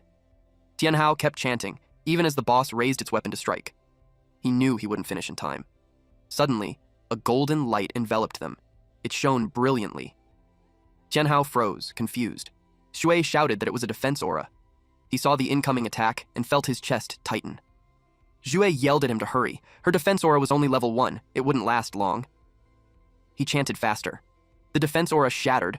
The boss's weapon slammed into the ground. The shockwave blasted Zhu away. Our boy forced himself to look up as the egg began to crack. At the same time, the slime restrained the boss's arm. Finally, Tianhao completed the chant.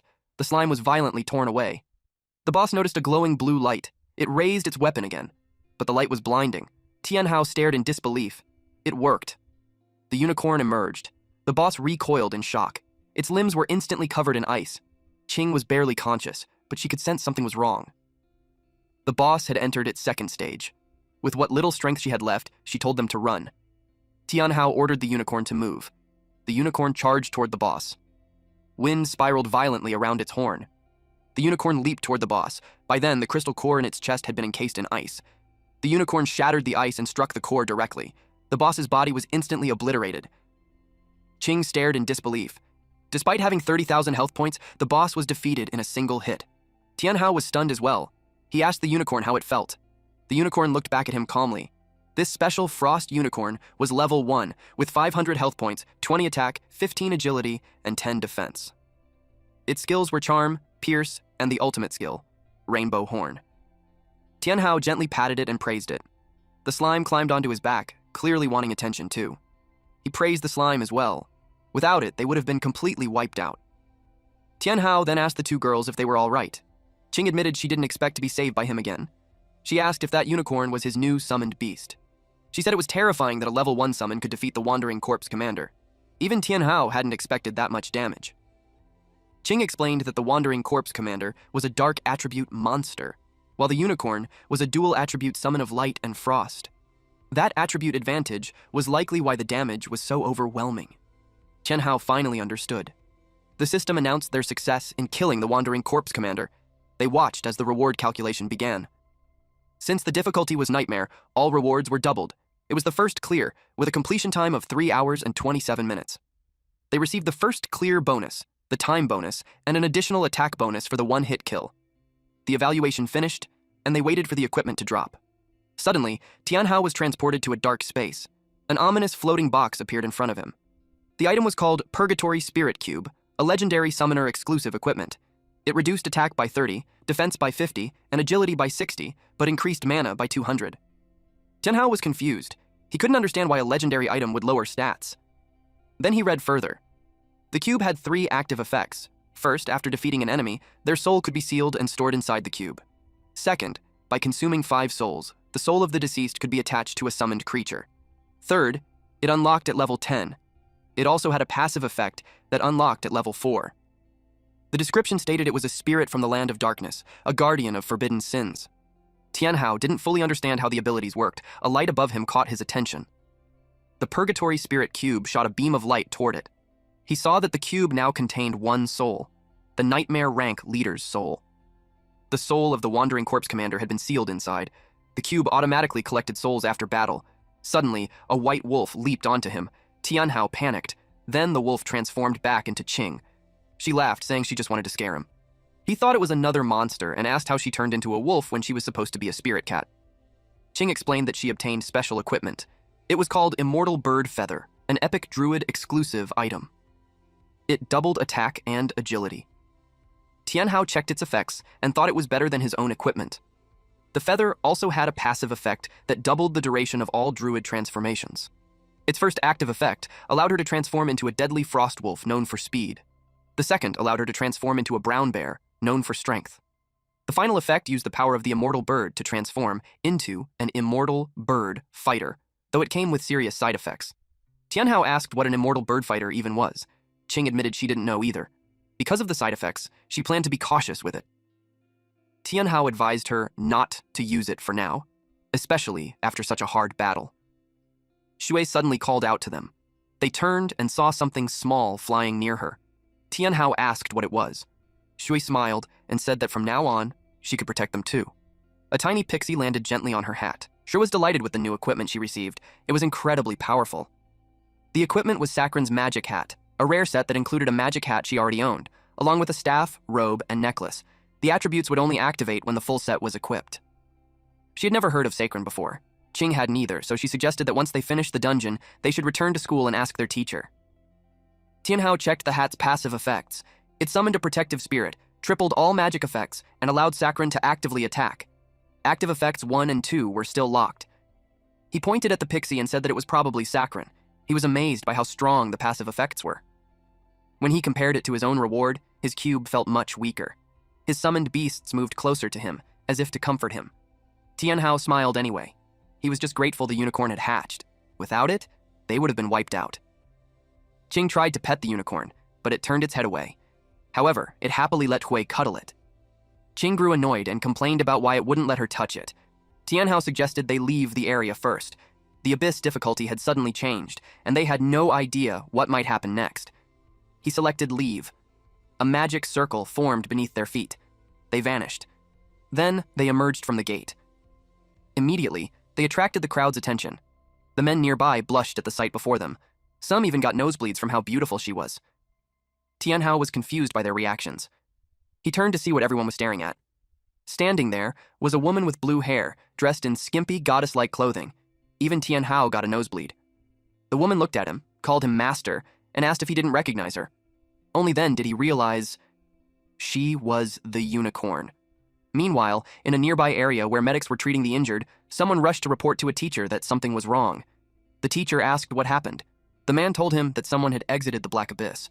The teacher immediately asked if anyone was injured. His expression turned serious as he ordered them to come with him at once. But the man quickly grabbed the teacher's arm. He clarified that no one was injured. In fact, everyone came out alive and well. The teacher was stunned. Suddenly, system screens appeared everywhere. An announcement echoed out. Tianhao, Qing, and Zhui had cleared the beginner rank Black Abyss, Cold Valley Abyss on Nightmare difficulty. At the same time, the unicorn politely greeted her master, Tianhao. He quickly told her not to come any closer. She grabbed his hand and asked if he didn't want her anymore. Flustered, he told her to just say what she wanted without moving closer. Zhui quietly asked Qing if she was seeing the same thing. Qing noticed Tianhao's hand pressing against the unicorn's chest. Her expression darkened. Her anger triggered a transformation. She lunged at him, slashing and calling him a pervert. Zhui asked Tianhao if he needed healing magic. He shouted that Shui was the best, unlike that violent woman. Shui blushed and said it was normal for teammates to help each other. Qing scoffed and placed her jacket over the unicorn. The unicorn suddenly stiffened. Tianhao noticed and asked what was wrong. That was when they saw several men in formal suits approaching. It was the principal. The men all wore displeased expressions as they looked at Tianhao. Before he could say anything, Shui calmly informed him that they were there. The principal heard her. In an instant, someone grabbed them. The principal sensed something was off, but when he turned around, no one was there. Tianhao was shocked. The teacher earlier had hushed him, warning that the principal would discover them. But Qing suddenly yelled, demanding to know who they were. Tianhao quickly told her to calm down and explained that the man was his teacher. The teacher's eyes were fixed on the unicorn. Tianhao asked him what was happening. He briefly explained that the Black Abyss had rioted, causing countless deaths. Then, pointing forward, he said it looked like they had found the cause. Tianhao thought he meant him. He asked if Tianhao had made a contract with the unicorn inside the abyss. Tianhao asked how he knew. The teacher couldn't believe it. Making a contract with it, and even hatching the egg, would definitely bring trouble. The kid was finished. Tianhao asked what he should do. At that moment, they were discovered. Men in black suits suddenly surrounded them. The principal gave the order to capture them. The men in suits stepped forward. The principal noticed a man and was about to question who he was. But when the man turned around, the principal recognized him and demanded to know why he was there, ordering him to step aside. The teacher tried to explain to his senior brother that Tianhao was a student from their school. Hearing that, Tianhao realized his teacher and the principal were fellow disciples. The principal flatly refused and announced that Tianhao, Qing, and Shui were expelled. The news hit the three like a thunderbolt. He formally declared their expulsion. They asked on what grounds. He coldly replied that it was his authority as principal. Tianhao argued that it made no sense to expel them without any investigation. The teacher backed him up. He added that Tianhao possessed an S-class talent, a once-in-a-century genius, and asked if the principal truly wanted to expel such a student. But the principal ordered him to leave. He was determined to take them away. The principal was under immense pressure at that moment. Suddenly, even more people appeared surrounding them. Then a voice told everyone to wait. The sound alone startled the principal. He turned toward the source. Tianhao, Qing, and Shui followed his gaze. The speaker stepped forward. It was a girl in a black dress holding a black umbrella. A maid and a guard stood beside her. She already knew he was the one who cleared the Black Abyss on Nightmare difficulty. Tianhao asked who the little girl was. Being called a little girl offended her. She introduced herself as Anjing Yao, princess of the DuPont royalty. Tianhao had no idea what the DuPont royalty even was. The principal treated her with utmost respect and said the suspect was already under control and would be taken away for interrogation. But she told him to release them. The maid stepped forward and revealed a teleportation scroll. They planned to take them back to the Black Abyss. The teacher was stunned. He had heard rumors that the century-hidden dungeon, Rift Valley Black Abyss, would appear in a few days, but he never expected the royal family to already possess a teleportation scroll. Still, he was deeply worried. The Black Abyss dungeon had a recommended level of 20 to 50, and Tianhao had only just reached level 10. If he entered now, he would be the first to die. Jing Yao suddenly called Tianhao a peasant. She then ordered him to join the DuPont royal family's Rift Valley Black Abyss exploration team. Tianhao replied that he wasn't interested. That response angered her. The principal insisted that he had to take Tianhao back since he was still their student. That only annoyed Jing Yao even more. She hated being interrupted while speaking. The maid calmly reminded the principal that he had already expelled them. He argued back that the expulsion hadn't been processed yet, so they were still officially his students. The maid stepped forward and pressured him, asking if he was defying the royal family's orders. The principal fell silent. Zhui quietly asked Tianhao what they should do. Jingyao reminded Tianhao that many eyes were now on him after he cleared the Black Abyss on nightmare difficulty. Tianhao glanced around. He saw guards surrounding them. Their presence also intimidated Shui and Qing. Qing suddenly said she would join. Tianhao was shocked. She explained that if they stayed, they would be captured anyway, so it was better to take the risk. Jingyao asked Tianhao for his final decision. The teacher urgently told him not to go. Entering the Black Abyss now would be suicide. Tianhao thought it over. Then he decided to join. Seeing that, Shui was influenced and chose to go as well. Jingyao was clearly pleased. The maid ordered Principal Feng to release them. He had no choice but to comply. The teacher told Feng to stop this. Feng replied that he had already tried earlier.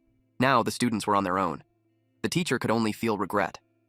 One of the guards stepped forward and introduced himself as Zuo Sheng, captain of the DuPont royal family's Royal Swordsman Guard. The chief butler was Lucy. She had a cold expression, but her strength was obvious. With the team formed, Jing Yao told them to follow her. A tornado suddenly formed in front of them. In the next moment, they were teleported into a long hallway where Jing Yao was immediately greeted by maids. A massive door slowly opened. They couldn't help but feel amazed by the extravagant room inside. Shui whispered to Qing that something felt off. Qing asked her what she meant. Before they could react, they froze. Swords and guns were suddenly aimed at them. Jing Yao laughed and said new students were incredibly easy to scam. She then ordered Lucy to act, but everyone was caught off guard when slime suddenly wrapped around them. Lucy panicked as she saw the slime's devilish grin. Tianhao stared at Jing Yao and asked what she was planning to do.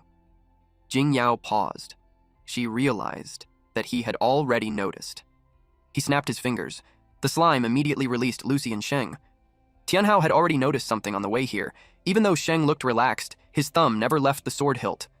Lucy, on the other hand, was always ready to draw her gun. As expected from a rookie team that cleared the Black Abyss on nightmare difficulty, his observation was sharp.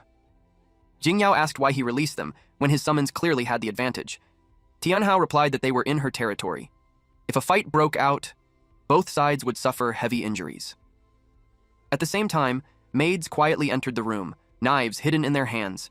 He added that even if her level was higher than all three of them, it didn't mean they wouldn't fight back. Lucy bowed slightly and explained that the princess only wanted to test his strength. She apologized on Jing Yao's behalf. That apology left Qing feeling bitter. Jing Yao then told them that lunch had already been prepared before their departure. They left the room together. Qing whispered that the royals didn't seem kind at all and suggested they could fight them together if needed. Tianhao replied that even if he acted first, he could guarantee that the women would be the first to die. He told them to stay calm and see what the royal family was planning. As they walked down the hallway, they noticed murals painted along the walls. Sheng explained that they depicted the history of the DuPont royalty. The DuPont royal family had existed for thousands of years, and their founding ancestor was a summoner. When abnormalities erupted in the Dark Abyss long ago, the DuPont royalty allowed 3 royal families to attempt sealing it. They failed in the final battle. During that battle, Jing Yao's great-grandfather had his soul shattered. From that moment on, summoners lost their connection to spirit stones. Because of that, future summoners were branded as useless, and now Tianhao was the only S-class summoner to appear in 1,000 years. They entered the dining hall. It became clear that Tianhao was the true target of all this. She quietly wondered if he was being offered as a sacrifice to the ancestors. Tianhao was stunned and told her she had been reading too many novels. When he saw the dining area, even he felt overwhelmed. Shui and Qing felt the same way. The place was far too luxurious. Once they were seated, Tianhao directly asked how he could help them. Jing Yao explained that the hidden dungeon contained clues about the final battle, and she believed Tianhao was the key to uncovering them. Lucy assured him that despite the dungeon's high level, they would protect him. Any rewards obtained would also be given to him. Sheng added that the 3 of them weren't weak. With crystal-grade equipment, clearing the dungeon was possible. That made Tianhao suspicious. He asked how they knew about their crystal-grade gear. Jing Yao pointed at his hat and revealed that it was a relic of the Typhoon Royalty Sage and the strongest magic hat in Sakran's Omen set. Shui immediately hugged the hat and asked if that was really true. Jingyao replied that she would explain everything during the journey. Since everyone had finished eating, she suggested they leave. Everything moved incredibly fast. The dining table floated into the air. A magic circle was revealed beneath it. Jingyao gave Lucy the order. Lucy stepped into the center of the magic circle. Sheng warned them that it was starting. Lucy channeled her power, causing the magic circle to glow. Her muscles bulged as the energy surged. Then she unwrapped the scroll. A violent wind erupted. Light exploded outward. It swallowed the entire area.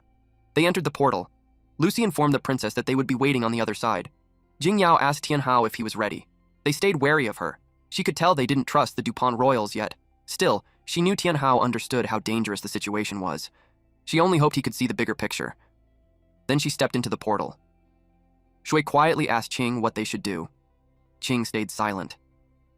Tianhao told them they were going in. That surprised both of them. He explained that those people were strong, so letting them do the heavy lifting was a smart move. Then he promised that as long as he was alive, neither of them would get hurt. The words made both women blush. After that, they entered the portal. At the same time, inside the Holy Golden Lion Union. Hang the Magician reported bad news to his superior. He had just received confirmation that not only had the hidden dungeon, Black Abyss, been cleared, but the level 80 Nightmare boss had also been killed. Murong Shui and the others couldn't believe it. Yi exploded in rage. Not only had they lost the dungeon rewards, but even the Nightmare boss rewards were gone. He wanted to take everything back. Just shouted for them to stop. They were already outside the dungeon, and their behavior deeply disappointed him. Murong Shui argued that Tianhao was the reason their mission failed. She asked if they were really just going to let him go. She looked uneasy. Yu remained silent. Suddenly, worried loud laughter echoed through the room. A man walked in, saying he was pleased to see their loyalty. He looked like a magician. Yu immediately acknowledged him as the union's president. The president said he would give them a chance to redeem themselves. He handed over a teleportation scroll leading to the hidden dungeon, Rift Valley Black Abyss. He explained that countless rewards awaited inside. Any adventurer who entered and survived would see a massive increase in strength. The members were terrified. The Rift Valley Black Abyss was a level 10 to 50 dungeon. The gap was enormous, and Murong Shui knew they had no chance. On top of that, the president revealed information from a reliable source. Several major unions and the 4 great royal families would also enter the dungeon to fight over the treasures. Naturally, the Holy Golden Lion Union couldn't afford to stay out. He admitted that at their current strength, they were unfit to challenge the Rift Valley Black Abyss. However, he had an idea. He released his power. A violent whirlwind formed. The members were pulled into it. They staggered as their expressions twisted. Yu raised his hand. With that motion, the wall shattered. Meanwhile, at the portal, Tianhao and the 2 women crossed through. They looked around. Before them stood 2 gigantic statues facing each other, with a massive rift splitting the space between them. The land around was barren and desolate. Jingyao praised Tianhao for being wise. It made her think that the legends were true. Tianhao asked what she meant. She took out a card, then handed it to him. It was a summon card, legendary grade. It can summon 3 shadow soldiers and they will fight until death. He froze. He couldn't believe she had just given him something so precious. She said it didn't matter. None of them could use it anyway. She would rather have him use it and increase their overall strength. Tianhao examined the card, hesitated for a moment, then decided to activate it. Light burst from the card and wrapped around his body. When it faded, 3 women appeared, each wearing an eye mask. One had red hair, one purple, and one blue. Tianhao instantly turned red. They had striking figures, and their outfits revealed far too much skin. The sight alone was enough to make his nose bleed. Qing snapped him out of it when she noticed the blood. Tianhao hurriedly wiped his nose and muttered that the legendary card was huge. He quickly corrected himself and said it was powerful. The 3 women stepped closer. They called him master and leaned in far too close. Tianhao panicked and told them to stop because he couldn't handle it. Suddenly, Sheng sensed danger. He unleashed a dragon-soaring horizontal slash. Shui and Qing were startled. Lucy immediately rushed to Jingyao's side to guard her. Jingyao commented that Tianhao was still a rookie since he hadn't noticed the threat at all. Tianhao turned his head. An explosion erupted in the distance. Sheng reported that it was a mad demon hedgehog, a level 30 monster. Shu turned pale. Sheng warned them that this was only the beginning. Several hedgehogs charged toward them. Lucy noticed one getting dangerously close. She kicked its head upward. As it flew into the air, its underbelly opened, revealing rows of sharp teeth. Lucy fired her gun, and it exploded mid-air. On the other side, Sheng faced another hedgehog. He slashed it cleanly with his sword. The remaining hedgehog burrowed into the ground. Tianhao prepared to use his slime. But before he could act, one of the summoned women leaped forward. She swung her hammer down and smashed the hedgehog head-on. Tianhao was stunned. At the same time, two hedgehogs charged straight at Jingyao. She lifted her hands, which glowed brightly. A barrier formed in front of her. Seeing that, Tianhao asked if she was a defense-type class. She clenched her fists. The barrier instantly exploded outward. Then she jumped down from where she had been sitting. She told him she was a high-grade psychic. That made Tianhao pause and wonder if she could hear his thoughts. The noise around them snapped his focus back. Shui had collapsed, and Qing was desperately trying to wake her up while Sheng checked on them. Lucy guessed that Tianhao had many questions, but she told him to focus on the most important thing right now, eliminating the monster ahead. He turned to look. His face went pale as he asked what that thing was. It looked like a massive boar. It let out a thunderous roar. This was the elite Boar King, level 30, with 5,000 health points, 100 attack, 220 agility, and 50 defense. Zhu and Qing grew even more frightened when they heard its level. To defeat a monster like this, an adventurer usually needed to be at least 5 levels higher. Both of them already wanted to retreat. The Boar King locked its eyes onto the group. Sheng took a combat stance. He struck its tusk with his blade. At the same time, Lucy fired from behind, but her bullets barely had any effect. Jingyao followed up by manipulating fire, triggering a powerful explosion. They waited for the smoke to clear. When it did, the Boar King stood there, angrier than before, nearly unharmed. Qing realized that at this pace, it would take them at least 2 hours just to bring it down. Tianhao noticed Sheng's hand trembling. That made him wonder if the monster was really so strong that even the royal family struggled against it. Sheng looked drained as he admitted that he couldn't cut through its hide. Jingyao explained that normal attacks didn't work on it. That was exactly why they had brought Tianhao here. She added that to kill a defensive monster like this, its defense had to be broken first. Sheng and Lucy re-engaged the Boar King. As Tianhao watched, something clicked. The Shadow Army could seep through any opening. If they could penetrate the Boar King's hide, they could kill it from the inside. Jingyao confirmed his thought. That meant Tianhao was the only one here who could finish it. Lucy warned the princess that they couldn't hold on much longer. Jingyao grew worried. Changing the form of the Shadow Army required immense psychic power. Even her grandfather had struggled with it in the past. Tianhao understood. He told Qing and Wei to cover him. Qing partially transformed. She burst forward at incredible speed, drawing the Boar King's attention. Then one of the summoned women leapt into the air. She slammed her hammer down, smashing into the Boar King. Jingyao's eyes widened. Tianhao had already learned how to strengthen a shadow weapon on his own. The Boar King let out a furious roar.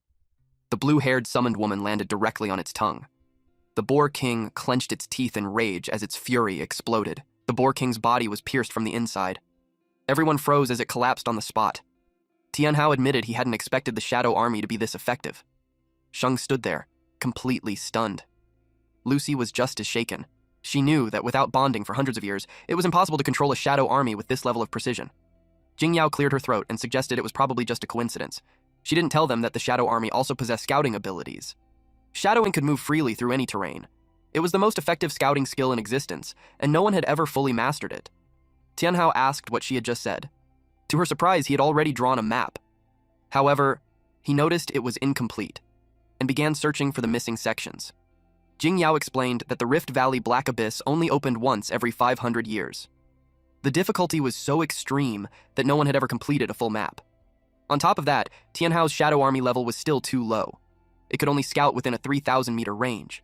Even so, it was already the largest map recorded in hundreds of years. They wondered out loud if the prophecy had finally been fulfilled. Jingyao nodded toward Tianhao. Then she asked him what level his summoning book was.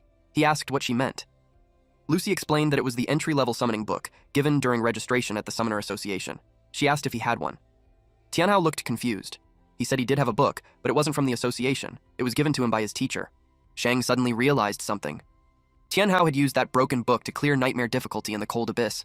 That alone confirmed he was the genius everyone talked about. Then, Jingyao handed him a book. He thanked her and asked how to use it. She told him to inject mana into it. He did. The jewel on the book began to glow, making him ask what it was. The power it released shocked Jingyao. Suddenly, Jingyao, Lucy, and Sheng all dropped to one knee and pledged their undying loyalty. Tianhao was completely caught off guard. The book glowed even brighter. Shui and Qing watched closely as the book opened and its pages flipped on their own. Tianhao didn't try to stop it. The light intensified, and images of monsters appeared. He realized the book was recording information on all summons. Another page flipped. It displayed detailed data about the slime. Then it flipped again and revealed information on the ice unicorn. Only then did he understand. It could record every detail of his summoned beasts. Qing became wary. Tianhao realized it was like carrying a living encyclopedia. Jingyao asked if something was wrong. He replied that he was fine. He told them to stand up and asked them to explain more about the book. Jingyao said they didn't fully understand it either. They only knew it had been left behind by an ancient sage. After the final battle, all knowledge related to summoners was lost. Over time, summoners gradually disappeared. The book circulated for 500 years before being discovered by her grandfather, who treated it as a priceless treasure his entire life. Her grandfather devoted his life to researching it. In the end, he only managed to make the jewel glow faintly. Lucy shared that the former king had only understood a small portion of the book, yet he still became one of the strongest masters on the mainland. Jingyao believed this was the chance for summoners to rise again after the catastrophe. Because of the former king's efforts, the DuPont royal family earned the respect of all nations. Before the former king passed away, he searched desperately for a summoner worthy of inheriting his legacy, but never succeeded. After his death, the surrounding nations grew bolder. That was why they found Tianhao and hoped he would help them. As long as he, the Lord Summoner, agreed to support them, and Jingyao, as the princess of the DuPont royal family, would dedicate the entire royal family to serving him. Tianhao was displeased. They had been testing him all this time, and only now, when they needed help, did they bow their heads. She admitted it and asked him to punish her for her actions. Lucy hurriedly begged for forgiveness. She explained that they had searched for a successor for years, but everyone they found was either untalented or a fraud. She added that the royal family poured endless resources into those candidates, but it was all wasted. They could no longer afford to gamble. Jingyao sharply told her to shut up. Tianhao asked if they weren't afraid that he might be a fake as well. Jingyao confidently replied no.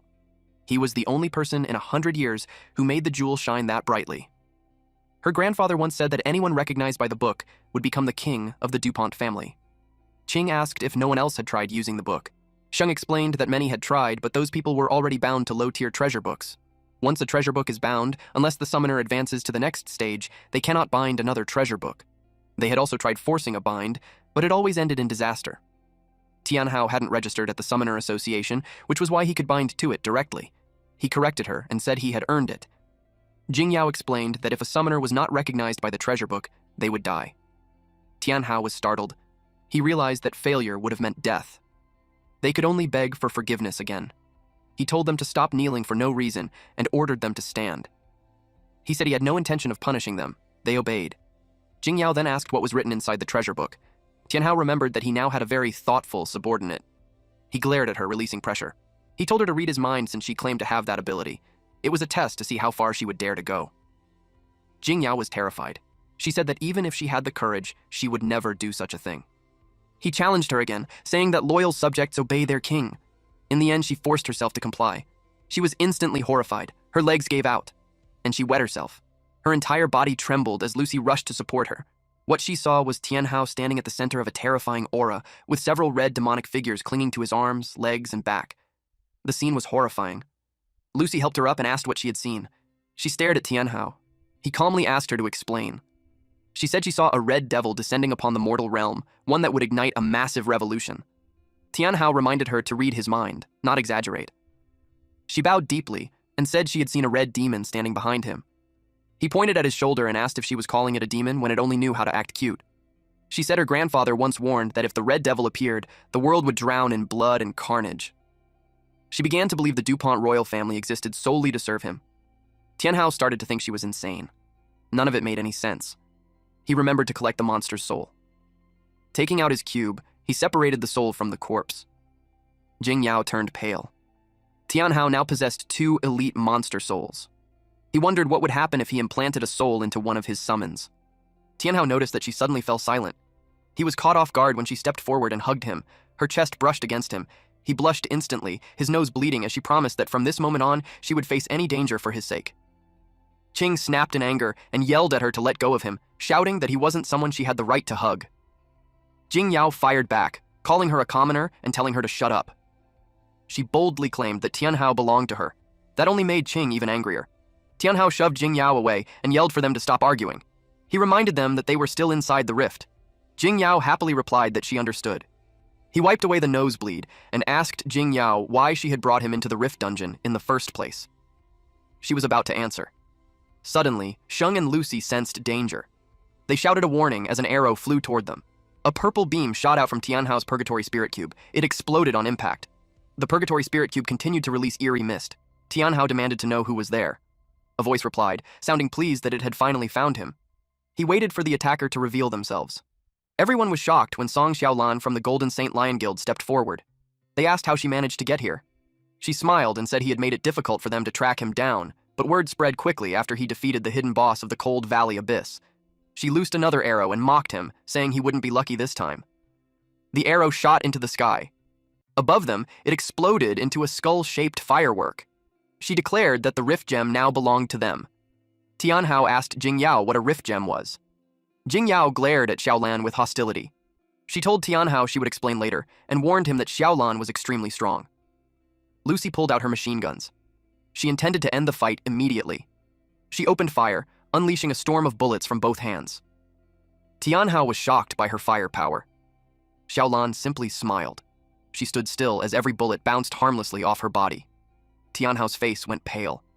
He hadn't expected the guns to be completely useless. An electric shield formed around Xiaolan. Lucy froze in disbelief. Xiaolan laughed at their expressions. She revealed that she wore a platinum-grade obsidian bracelet, immune to all physical attacks below level 50. No matter how strong the weapon, it was worthless against it. Tianhao began to doubt whether this was really the Song Xiaolan he knew from the Golden Saint Lion Guild. She felt like a completely different person. She raised her hand and activated her skill, Dark Rainstorm. The single arrow she fired multiplied. It rained down on them. Lucy wasn't afraid. Her guns were forged from refined steel and were incredibly durable, so she looked down on the incoming arrows. But to her shock, the arrows pierced straight through her barrier. Several of them struck her body. Sheng rushed to her side and slashed away the remaining arrows. Jing Yao grew anxious. Jue hurried over to heal her. Lucy told them something was wrong with the arrows. Fortunately, she was a cleric with a strong constitution. Otherwise, she would have died on the spot. Tianhao couldn't understand how Xiaolan's strength had increased so drastically. She was now overpowering Lucy, who was already level 30. Xiaolan sneered and told them to stop struggling. She demanded that Tianhao hand it over. If he complied, she might consider sparing their lives. Sheng was enraged by her arrogance and decided to finish her in a single move. He activated the skill, Break, Cross, Slash. Xiaolan responded instantly with her own skill, Void, Piercing, Arrow. She released her bow. The arrows collided head-on with Sheng's slashes. The aura surrounding the arrows shattered his attack. Another arrow followed, flying straight toward him. He blocked it with his sword. The impact was overwhelming. His hands trembled violently, and his body sagged from the strain. Xiaolan scoffed and said that level 30 was nothing special. Tianhao noticed that her profession was completely different from before. He asked Jing Yao under what circumstances someone could change professions a second time. She answered that a second job was impossible. Then, she froze. She realized Xiaolan must have made a deal with the Lord of the Abyss. Qing had heard of such a method. By forming a contract with the Lord of the Abyss, one could change professions again, but the price was their soul. Xiaolan laughed and said there was no point in knowing any of that. She would send them all to their deaths anyway. She activated Void-Piercing Arrow once more. She charged forward, unleashing a wave of arrows. Purple energy ripped through the ground as the arrows spread in every direction. The Shadow Army was struck. Jing Yao was furious. Xiaolan sensed that Jing Yao was someone she couldn't ignore. That realization forced her to use a certain move. It was a technique that placed an extreme burden on the body. It could only be used 3 times, but she was confident that once was enough to kill them all. It was a frenzied bow strike. Lucy stood calmly as the arrows rushed toward her. She formed small swirling currents of energy around her body, blocking every attack. Xiaolan was stunned. In the next moment, Lucy sent the arrows flying back at her. Xiaolan knew she was in trouble. She dropped into a crouch and endured the counterattack as best she could. Cracks began to spread across her barrier. When the attack finally ended, she breathed a sigh of relief. She was still alive. Lucy glared at her and said she wasn't worthy yet. Xiaolan found her annoying and shifted her target to Tianhao instead. She crushed a piece of paper in her hand. In the next instant, she appeared right behind him. Lucy panicked. She was about to stab him. Suddenly, the cube in his hand began to vibrate. A mysterious female warrior wielding a massive weapon emerged. Xiaolan's face turned pale the moment she saw it. She was smashed by a gigantic warhammer. After that, she was reduced to nothing but a pile of soil. Zhu and Lucy were stunned. Once Zhu regained her senses, she immediately started healing him. Qing jumped into his arms, relieved that he was unharmed. That only caused another nosebleed. His face turned red when her chest pressed against him. Jing Yao commented that, as expected of the chosen summoner, even with a low level, Tianhao could defeat such a powerful opponent. He pointed out that the heir of the DuPont royal family couldn't even block a single attack. She made an excuse, claiming she had deliberately held back to awaken his potential. Jing Yao replied sarcastically that he understood. Tianhao finally asked Qing how long she planned to keep hugging him. Embarrassed, she quickly backed away. Tianhao realized just how useful the Purgatory Spirit Cube really was. He hadn't expected that even the soul of a roaming corpse leader could be this powerful. A timer appeared, showing 6 hours and 56 minutes. Just as he thought, souls summoned from the cube had a cooldown. Still, a strike that terrifying having a cooldown made sense. If the roaming corpse leader was already this strong, he couldn't help but wonder how powerful the Bristle Pig King's soul would be. Lucy asked what he was thinking about and warned him that if they delayed any longer, others would steal the loot. Tianhao asked what she meant by a second job transfer. Logically, a normal person's strength shouldn't increase that fast. Lucy remarked that getting injured by such minor characters was an embarrassment to the DuPont royal family. Lucy and Sheng could only nod. She told them to stop standing around and hurry up. She would explain the second job transfer along the way. Lucy and Sheng exchanged glances and nodded. They set off together. Meanwhile, in a snow-covered land, a blond man chanted. Blood seeped from the ground. It formed a glowing magic circle. The two men behind him knelt down, their bodies trembling. He shot them a cold glare. Then he turned his attention back to the magic circle. The men widened their eyes as he pulled a woman out from the pool of blood. He glared at her. She lowered her head in embarrassment. It was Xiao Lan. Panic flashed across her face when she saw Murong Shui. She hurriedly explained that it had nothing to do with her. He was furious that she couldn't even defeat a summoner who was only a few levels ahead, even after undergoing a second job change. At that point, she had no more value to him. She begged for forgiveness, but his power was already tightening around her throat.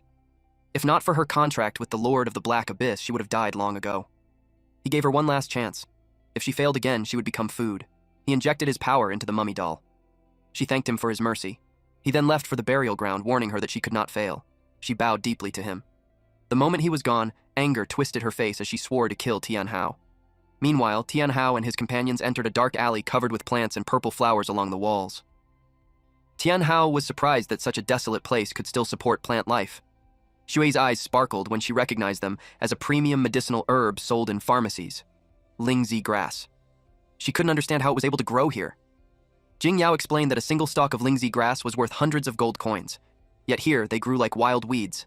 Their only purpose was to sustain her life. That last remark caught Tianhao's attention, and he immediately asked what she meant. She revealed that this place was the Rift Abyss's hidden dungeon, and also the final destination of their journey. The owner of the burial ground was once one of humanity's pioneers in the war against the Black Abyss. She stopped there, and told them to see everything with their own eyes. The Lingzi grass here had all been contaminated by monsters, making them unsellable. Xu felt heartbroken. When she tried to pick one, the mushroom crumbled into dust in her hand. Lucy handed her a handkerchief and urged her to keep going, so they continued deeper inside. The path stretched on for a long time.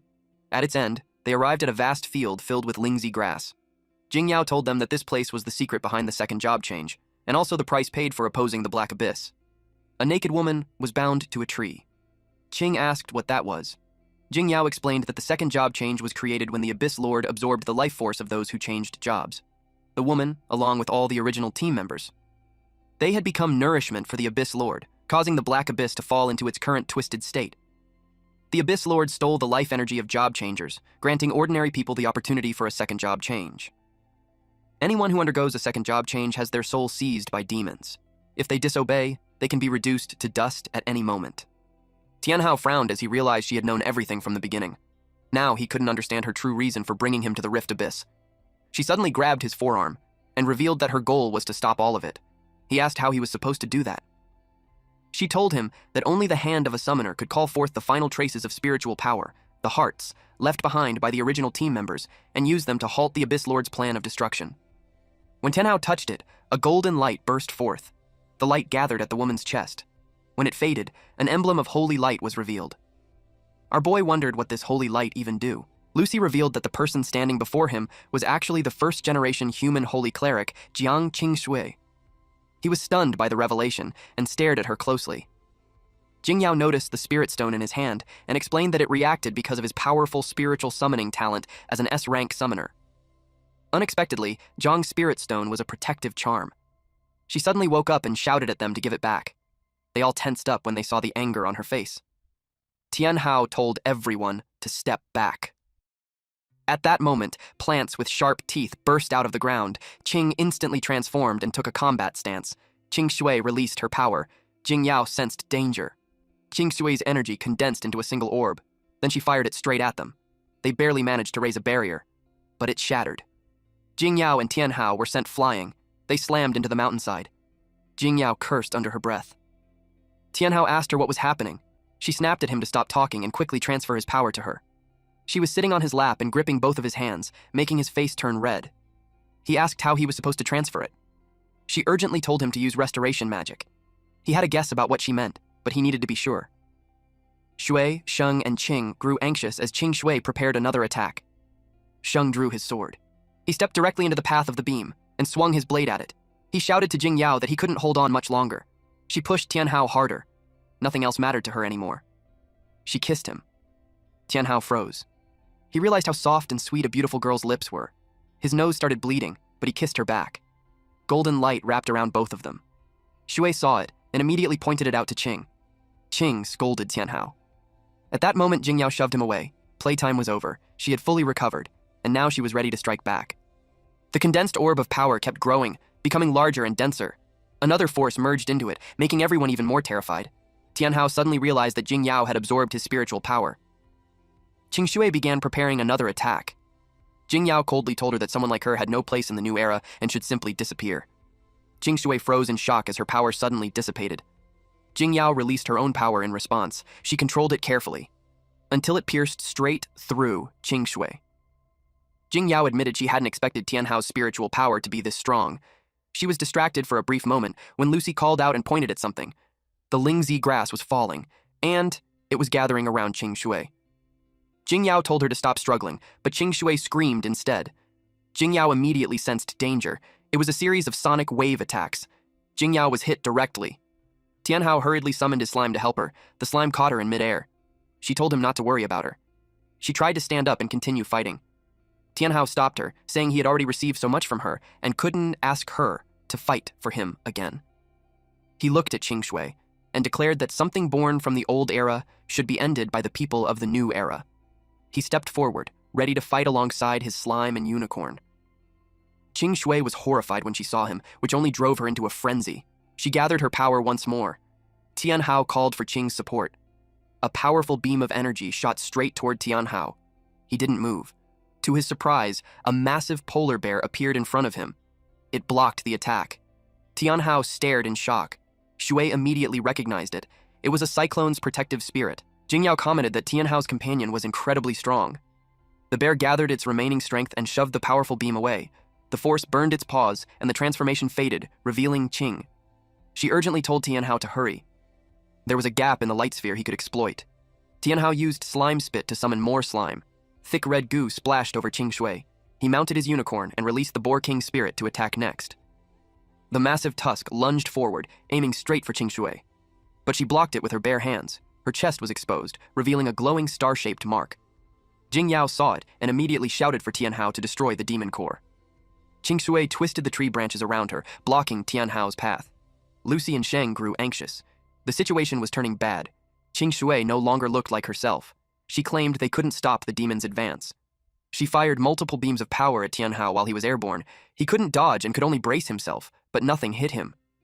When he opened his eyes, Qing was standing in front of him. Her transformation made her look like an ice fairy. She blocked the attack with her own body.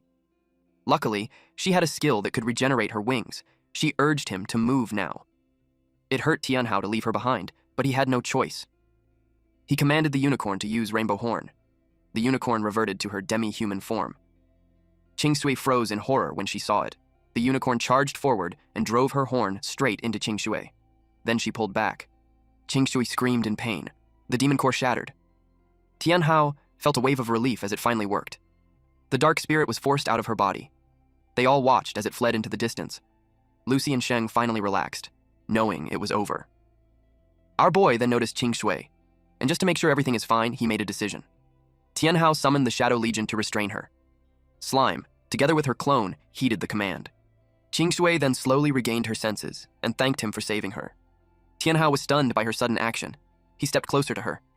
Jingyao sensed danger and shouted for her to stop. Qingshui reached out. Her fingers brushed his cheek. Without warning, she pulled him in and kissed him. Tianhao froze, completely caught off guard, and so was everyone else. Faces flushed all around. A golden glow wrapped around them. After the kiss, she told him that the world still needed him. That was why she gave him the last of her energy. He didn't understand. She told him to go to the Black Abyss forest, where he would find the answers he was looking for. Then her body shattered into light. Tianhao was left holding a small orb. It released a beam of light onto his forehead. When he checked his stats, his heart skipped. He had jumped 10 levels at once. Even his summoned beast space expanded. He now had 4 beast slots. Before he could react, the slime hugged him tightly. He asked if it wanted to advance as well. It nodded eagerly. Demon Slime Tier 1 was now level 15, with 2,700 hit points, 205 attack, 160 agility, and 20.1 defense. Its skills included Corrosive Slime, Slime Spit, Demon Dance, Split, Corrosive Acid Raid, and Demon Embrace. To advance to the intermediate stage, it required level 30. Cross-level advancement needed double sacrifice and a 1,600 HP limit. He activated Demonic Sacrifice. A magic circle appeared beneath them. Not knowing what it was, Lucy and Sheng immediately stood up, ready to protect Jingyao. A blinding light burst out. It completely enveloped the slime. When the light faded, Tianhao was stunned. Her appearance had changed. The once childlike slime now had the figure of a grown woman.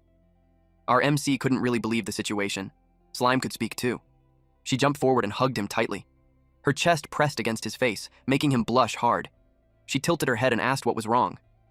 He quickly said it was nothing and told her to let go, wiping his nosebleed as she cheerfully greeted the unicorn. Tianhao complained that everyone else had cool summoned beasts, while all of his were girls. Suddenly, Shui shouted for him to come quickly. Qing was about to pass out. His expression changed instantly. He rushed over and asked what happened. Shui reminded him that transforming into an immortal phoenix came with serious side effects. Jingyao saw how critical the situation was, but reassured them that the Dupong royal family had healers. Without warning, an arrow flew out of nowhere. It pierced straight through Zhuo's chest. Shui stared in shock and horror as pain tore through her chest. She called out Tianhao's name. Tianhao's heart clenched when he saw her state. Xiaolan appeared. He was clearly surprised to see that she was still alive. A shadow suddenly moved behind Sheng. Sensing danger, Sheng instantly turned around. He slashed at it. The shadow dispersed. It revealed a female ninja.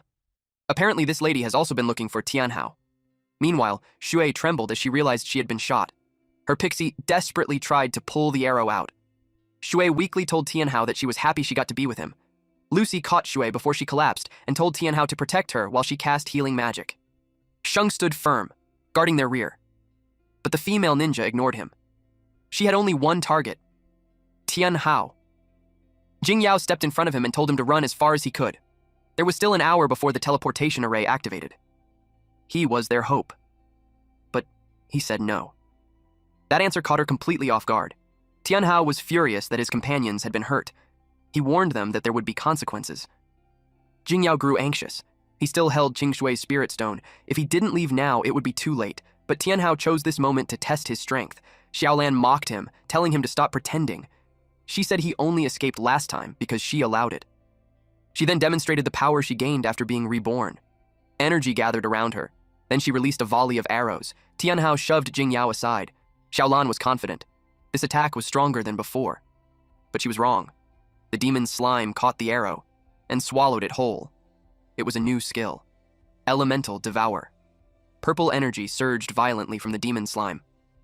Tianhao coldly warned them that anyone who harmed his companions would pay the price. He ordered the demon slime to activate Dissolution Field. The slime melted down and spread across the ground like a puddle. Xiaolan stared in confusion. The female ninja sensed danger at the last second. She leaped away as the liquid expanded, but Xiaolan wasn't fast enough. She sank into it and was swallowed whole. The female ninja dropped her kusarigama to the ground. Since the ground was covered in slime, the female ninja landed on the tip of her kusarigama. Tianhao activated Dissolution Field. Digest. Xiaolan screamed, begging Murong to save her. Slowly, her skin dried out, until only bones remained. The female ninja coldly called her useless. Meanwhile, the demon slime happily finished its meal. Jing Yao was stunned. Tianhao was only level 21, yet he had already unleashed such a terrifying move. She couldn't understand how he possessed that kind of power. Once the ground was safe to step on, the female ninja retreated. She recalled her weapon. Then she assumed a combat stance. 2 kusarigama appeared in her hands. She merged them into one. The change in her eyes was immediate. Jing Yao frowned and asked what was happening to her. Black wings burst from the female ninja's back. She warned them that no one could escape her grasp. She declared that anyone who dared to defy her would die. Tianhao ordered the slime to continue using the dissolution field. The slime melted into a puddle again, spreading outward. The female ninja sneered, saying he would soon learn what true hell looked like.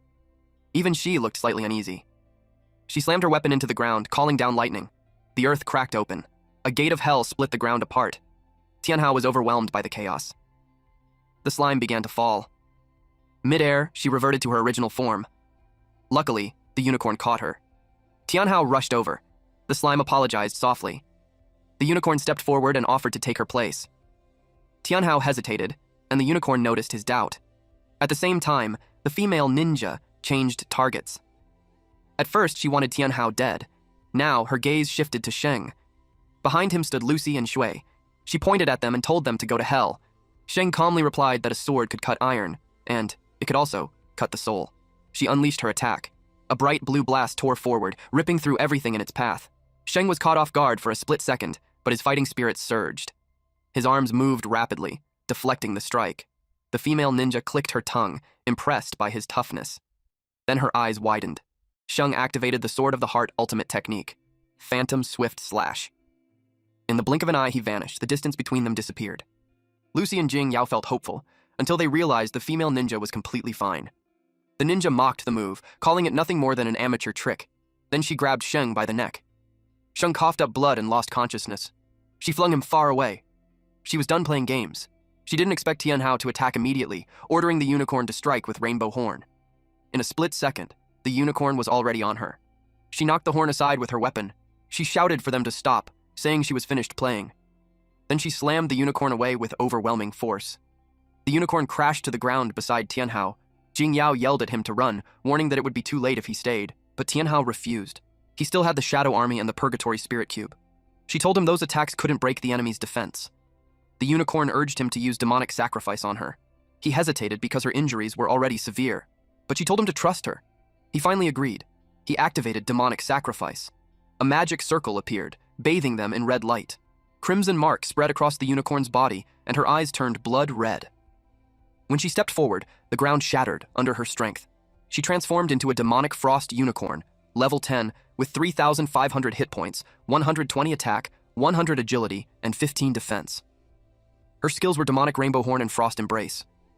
Frost Embrace released burning ice from the frost hell of the 8 hells, inflicting both frostbite and burn damage. The female ninja sneered, saying she was just another fool who overestimated herself. She was ready to kill again. But something moved too fast, leaving only a streak of light. She sensed it. It was already too late. Her weapon disintegrated before she could react. She felt the unicorn standing behind her. Tianhao realized just how powerful the unicorn had become. He ordered her to keep using Demonic Rainbow Horn and never give the enemy time to recover. She acknowledged his command. Then, she attacked. The female ninja panicked as the unicorn closed in. The Demonic Rainbow Horn struck. Terror filled her eyes. A hole tore through her chest, and she collapsed unconscious. The unicorn looked down at the enemy. After confirming she was dead, she happily called out and ran back to her master. Tianhao suddenly panicked and shouted at her to look behind her. The female ninja's body released strange inscriptions into the air. They wrapped around her corpse as a beam of light burst from her body. The beam shot straight into the sky with overwhelming power. The sky darkened, and a voice spoke from behind the clouds, saying the female ninja had made a contract that allowed her to reincarnate through the cycle of rebirth. Her eyes snapped open. She regained control of her body and spread her wings. Everyone was horrified. She looked down at them and declared that it was impossible to kill her. Tianhao knew that if he didn't act fast, Qing and Shui would be in grave danger. Since killing her was impossible, he searched for another solution. He told the unicorn that he had a plan. The female ninja mocked him, asking what he thought he could do. Tianhao and the unicorn watched her closely. He activated Voice from Hell. A deafening sound erupted. Our MC was definitely being affected by this attack. He knew they couldn't keep this up. Suddenly, the slime appeared in front of the unicorn. She supported her, helping her prepare for the attack. The unicorn nodded. Slime covered her body and legs, greatly increasing her speed. She rushed toward the female ninja. Then, she vanished. The female ninja instinctively looked up. To her shock, she was restrained from behind. Tianhao ordered the unicorn to use Frost Embrace. A freezing mist poured from her mouth, rapidly encasing the female ninja in ice. Moments later, the ice shattered, taking more than half of the female ninja's body with it. The unicorn could only watch as it happened. Eventually, the enemy's legs gave out.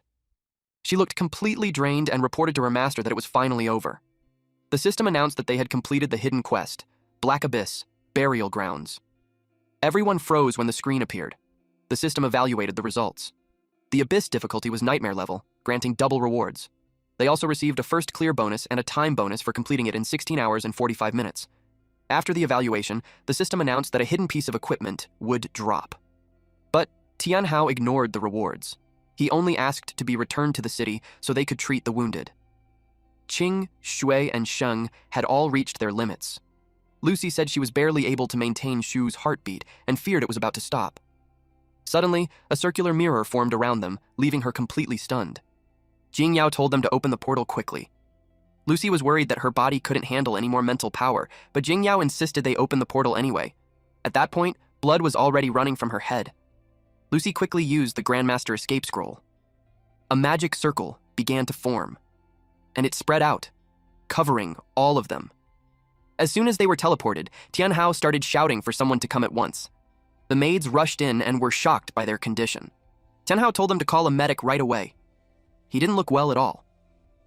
The maids carried Qing away on a stretcher. That was when Tianhao fainted. Later, he slowly opened his eyes. The first people he saw were Lucy and Jing Yao.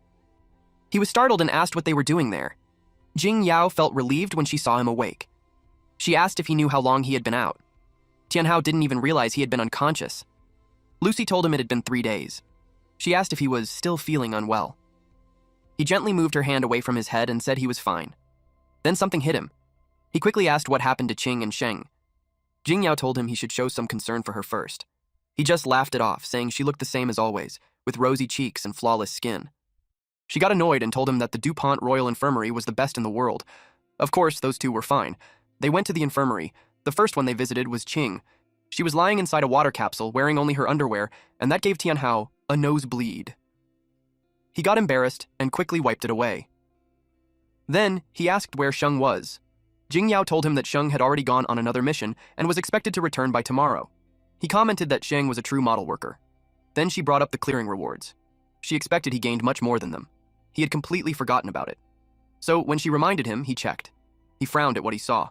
She noticed his reaction and asked why he looked so surprised. He said he got the Codex of Hell. It was a Radiant Grade book, an exclusive item for summoners. The Codex was said to open during the first apocalypse. Suddenly, the book floated into the air. Jing Yao and Tianhao were both stunned. A system message appeared, telling him about a hidden set called Lucifer's Grief. On the screen, a new item appeared, a Purgatory Spirit Box of legendary grade. It was also exclusive to summoners. It reduced attack by 30, defense by 50, and speed by 60, but increased mental power by 200. There was also a hidden attribute. The first active effect allowed him to seal the soul of any enemy he defeated and use it. He could summon those souls to fight for him. The second effect let him attach a soul to a summoned creature after consuming 5 souls. More effects would unlock at level 10 and level 20. There was also a hidden trait. All soul-based summons would appear in a demonized form. This power came from the lands of darkness and was meant to trap sinful spirits. He couldn't believe it. A demonized form meant the wandering corpse leader and the bristleback pig king would become even stronger. The cube dropped into his hand, and the book slowly moved closer to him. Its pages flipped on their own, until it stopped on a page showing an angel. He realized these were all the pieces needed for the Lucifer's Grief hidden set. Then the book suddenly snapped shut. He felt annoyed. There wasn't even a skill description or any instructions on how to use it. Tianhao saw in the book that the first apocalypse contained many spells. He read about an evil spirit art that permanently consumed 5 points of mental power to summon a spirit from hell to haunt a target. He then read about holy water bombs, which also permanently consumed 5 points of mental power and needed a cursed glass bottle, dealing heavy damage to most evil spirits. He closed the book, feeling excited. because the first apocalypse alone had 26 spells, making him feel almost invincible. Jingyao warned Lin Tianhao to look carefully at the cost, pointing out that it permanently used up his mental power. He was shocked. She asked if he understood what it meant for his mental power to drop. He asked what it meant. She explained that a normal person has around 100 to 200 mental power, but as a summoner, he could reach 300 at the beginner stage. However, if it dropped below 50, he would fall into madness and be locked in a mental hospital forever.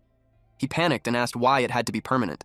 She explained that once it dropped below 50, it would never recover, and if it fell below 10, he might hear the call of the Black Abyss. He asked what that was.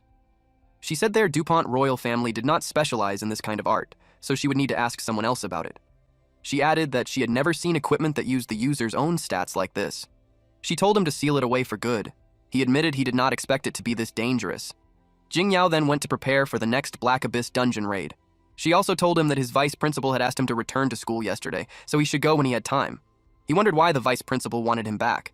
While they were talking, Ching slowly woke up. She called his name. He turned to look at her. But then he froze. The glass capsule suddenly shattered. She jumped out and fell right on top of him. She asked for his help. He panicked and asked how she got out of the capsule and what she needed help with. They were very close in that position. Then she leaned even closer. He closed his eyes without thinking. Our boy thought he was about to get a kiss. But then she whispered for him to find her clothes and called him a jerk. After that, our MC, Ching, and Shui met at the lounge area. Shui was happy that he managed to lead them out, just as she expected. On top of that, she even got an epic grade gear. He smiled and said it was all thanks to everyone's effort. He then asked Ching what kind of gear she got. She casually replied that it was just a one-time use potion, nothing special. He looked at the potion and asked what a one-time use potion actually does. But before Ching could answer, a new voice suddenly greeted Lin Tianhao, Su Qing, and Li Shui, saying they had heard a lot about them. Jing Yao stepped in, followed by an old man. Our MC was surprised to see their vice principal, Elder Fang. Elder Fang warmly greeted him and praised how fast he had grown, already clearing the Rift Black Abyss at such a young age. Then, Elder Fang suddenly asked Ching how things were going between her and our MC. Ching instantly got flustered and denied it, saying there was nothing going on between them. That made Elder Fang laugh. Our MC then asked if he needed something from them. Elder Fang admitted that he did not expect Tianhao to not only clear the Rift Black Abyss, but also obtain the token of the first generation squad. Jing Yao had already told him everything. Our MC turned to her, but she just scoffed. He then humbly said it was all just luck and nothing worth bragging about. Elder Fang said those were not just coincidences. He knew that as vice principal he should not put his students in danger, but this time was different. He expected Tianhao to have already heard about the first generation squad, and he had even contacted the military. That left him with no choice but to bring out the map. Tianhao was stunned as he looked at what was revealed. Elder Fang explained that the secret of the Black Abyss was hidden within a high-quality replica of the Hellscape map. Tianhao took a closer look and asked if it was really a high-quality replica. Elder Fang told him that the original had been taken by the church long ago, and many parts of it were blacked out. That made the young summoner ask what the map was supposed to show them. So, Elder Fang revealed that the layer they entered before was only the surface. The map showed the level 50 section of the Black Forest dungeon. Tianhao was left shocked by the revelation. Elder Fang laughed and said Huaxia had spent hundreds of years, yet they still had not found a way to reach the second layer of the Black Abyss within the Black Forest. He told them to follow orders, as the Huaxia military had already made a unified decision. He then assigned Tianhao, Qing, and Sui, along with support from the DuPont royal family, to head to the Black Forest at once and find the entrance to the second layer of the Black Abyss, also known as Hell's Antechamber. They reacted in shock, saying the plan was too ridiculous. They argued that they were only in their early 20s, yet they were being sent into a level 50 dungeon. Elder Fang said it was not ridiculous. Besides, they had Jing Yao to help them. He added that Tianhao's token might be the key to unlocking the second layer of the dungeon. To help them, he gave them an S-class dragon egg. It was a treasure their school had not seen in 1,000 years. Tianhao was handed a glowing pink egg. It was an S-class pet egg that could hatch into Angela the Angel, though its details were still unknown. He was completely confused. Moments later, Elder Fang was shocked when a crack suddenly appeared on the egg. He got excited and said that Tianhao really was the chosen one. He explained that the egg had been dormant for hundreds of years and only reacted when it met him. Tianhao asked what exactly an angel was. Elder Fang casually said he did not know either, which left the young summoner stunned. Elder Fang then added that due to the difficulty of the mission, the Huaxia military had sent a big shot to protect them. That made the guy curious. He then called her in. This old man clapped his hands. And then, this lady walks up. Is she another waifu candidate? I'll leave that answer to you guys. Anyway, Tianhao immediately recognized her. She was featured in textbooks known as the Dragon Hunter, Chen Muyan. Elder Fang handed him the entrance pass to the Black Forest and told him to stay safe. Muyan walked toward them. Tianhao was caught off guard. She greeted him and said she would be their escort to make sure they stayed safe. His eyes drifted for a second. He could not help but comment that it was big. She immediately asked what he was looking at. He froze, completely flustered. Then she turned to Jingyao and asked when they would leave. Jingyao replied that they would leave in half an hour. After the last battle, she realized her weaknesses and wanted to pray for a bit. Muyan nodded and told Tianhao she would see him in half an hour. Elder Fang then told Tianhao that the future of Huaxia now rested on his shoulders. Tianhao nodded and said he understood. He promised that he would do his best. Elder Fang said goodbye to Tianhao. They left. A few minutes later, we see Muyan left alone in the hallway, slightly out of breath. She was clearly excited. And guess what? She was thinking about our MC. She knew he had just graduated, yet he had already broken all kinds of records in the Black Abyss. And on top of that, she found him surprisingly handsome, even though he was only 18. That thought lingered in her mind. And after a few seconds, she concluded that she will definitely make Tianhao hers. Meanwhile, inside the classroom, Murong Yu was casting magic. Strange markings formed beneath his feet. Slowly, they connected into a full magic circle. The crowd watched in awe as his energy kept rising. Then, 2 figures appeared from within the circle. They were resurrected. Murong Yu did not look pleased. The 2 women stood there, caught off guard. Xiaolan quickly begged him to let her explain. Murong Shui told her older brother that Tianhao was far stronger than they expected. But Yu cut them off and told them to stop talking. He reminded Xiaolan that he had already warned her. If the mission failed, she would become fodder. She panicked and begged their captain for another chance. At that moment, someone stepped forward. It was a man dressed in magician robes. He calmly told Yu not to rush things. Yu addressed him as chairman and admitted that he failed to manage his subordinate properly. According to their agreement, she should be turned into fodder. The chairman simply told Xiaolan to relax, assuring her that he would not kill her. She let out a breath of relief and thanked him. And since he would not kill her, everything seemed to shift. He planned to use her as a vessel for a demon. That instantly shocked her. A dark circle formed beneath their feet. A hand slowly reached out from the shadows.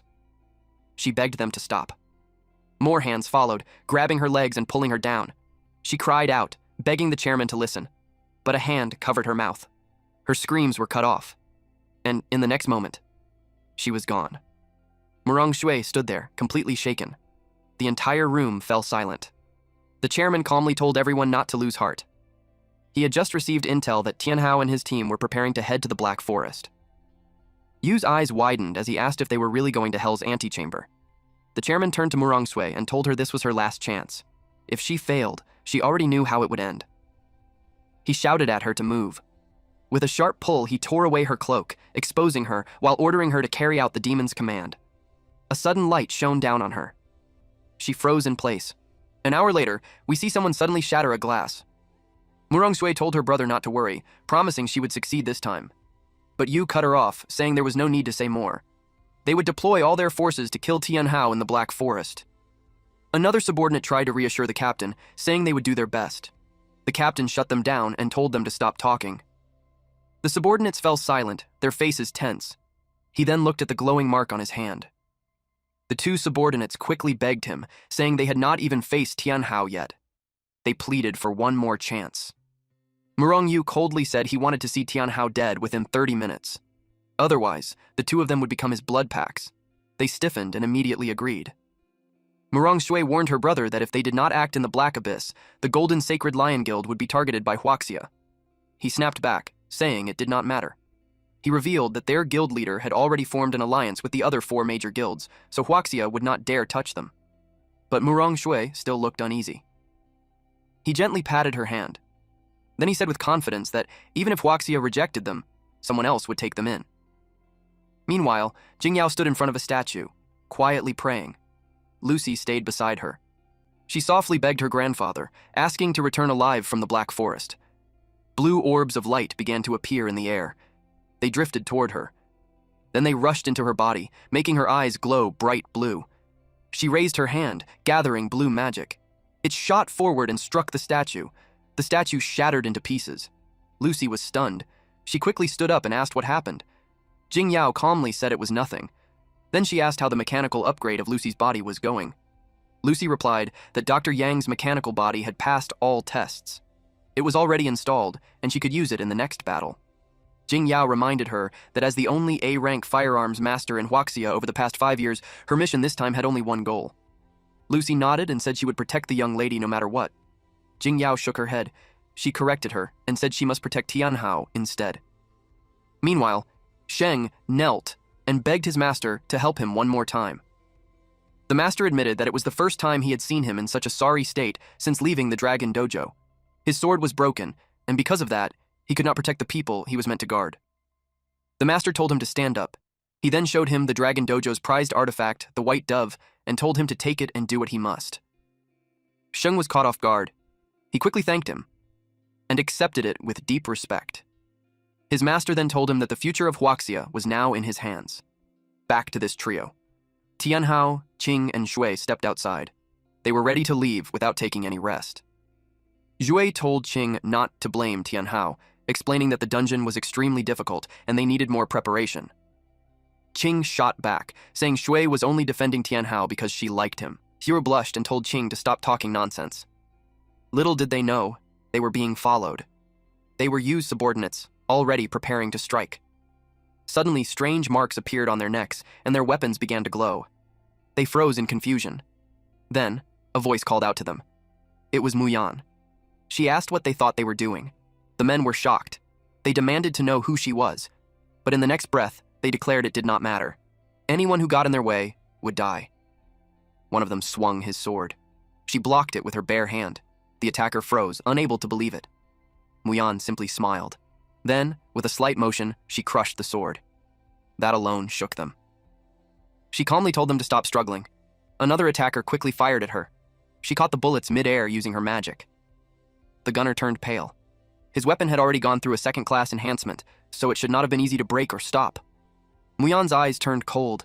She said that anyone who dared to harm Tianhao had to die. The attackers let out desperate screams. Not far away, Tianhao paused for a second, sensing something. Qing noticed and asked what was wrong.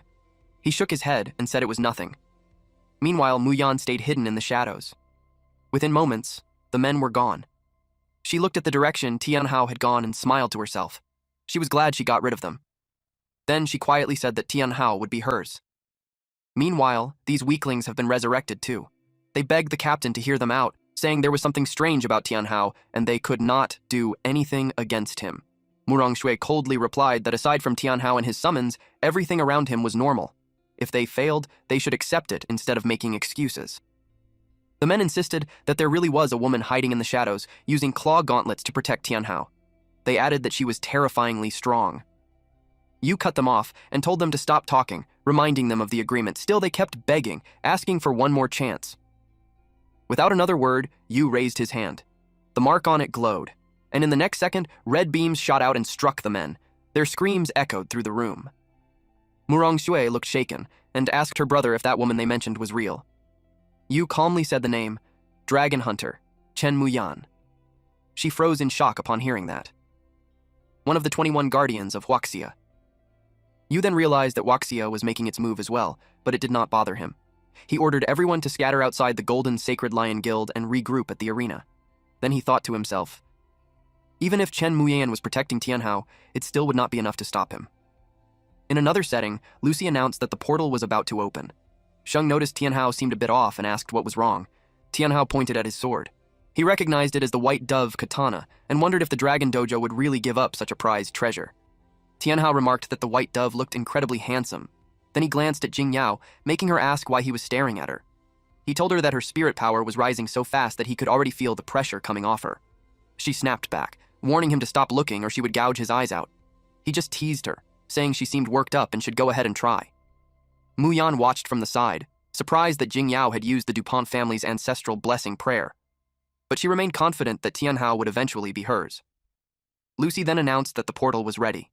Everyone's mood instantly turned serious. Muyan was the first one to enter the portal. Then, Tianhao noticed Qing looked nervous. He reached out, held her hand, and told her he was there. She blushed, but still nodded. The next moment, they found themselves inside the Black Forest dungeon. Before they could react, an arrow shot straight toward them. It came from a swarm of goblins. Those goblins clearly meant to kill. Tianhao frowned, sensing something was off. There were too many of them, and they felt far stronger than normal goblins. He had never seen goblins like this before. If anything, it felt like the perfect chance for a real fight. Muyan casually remarked that the welcome was quite intense, and that it might take a while to deal with. At that moment, Jingyao sensed an opening nearby. She pointed toward a direction where there were no goblins. Tianhao immediately told everyone not to waste time and to move. Sheng stayed behind. The goblins locked onto him. He was quickly surrounded. His expression turned serious. Then he suddenly turned and ran. He said it was not a good day for a final battle and decided to retreat. Moments later, he caught up with Jue. The goblins suddenly vanished. All that's left was this hazy smoke.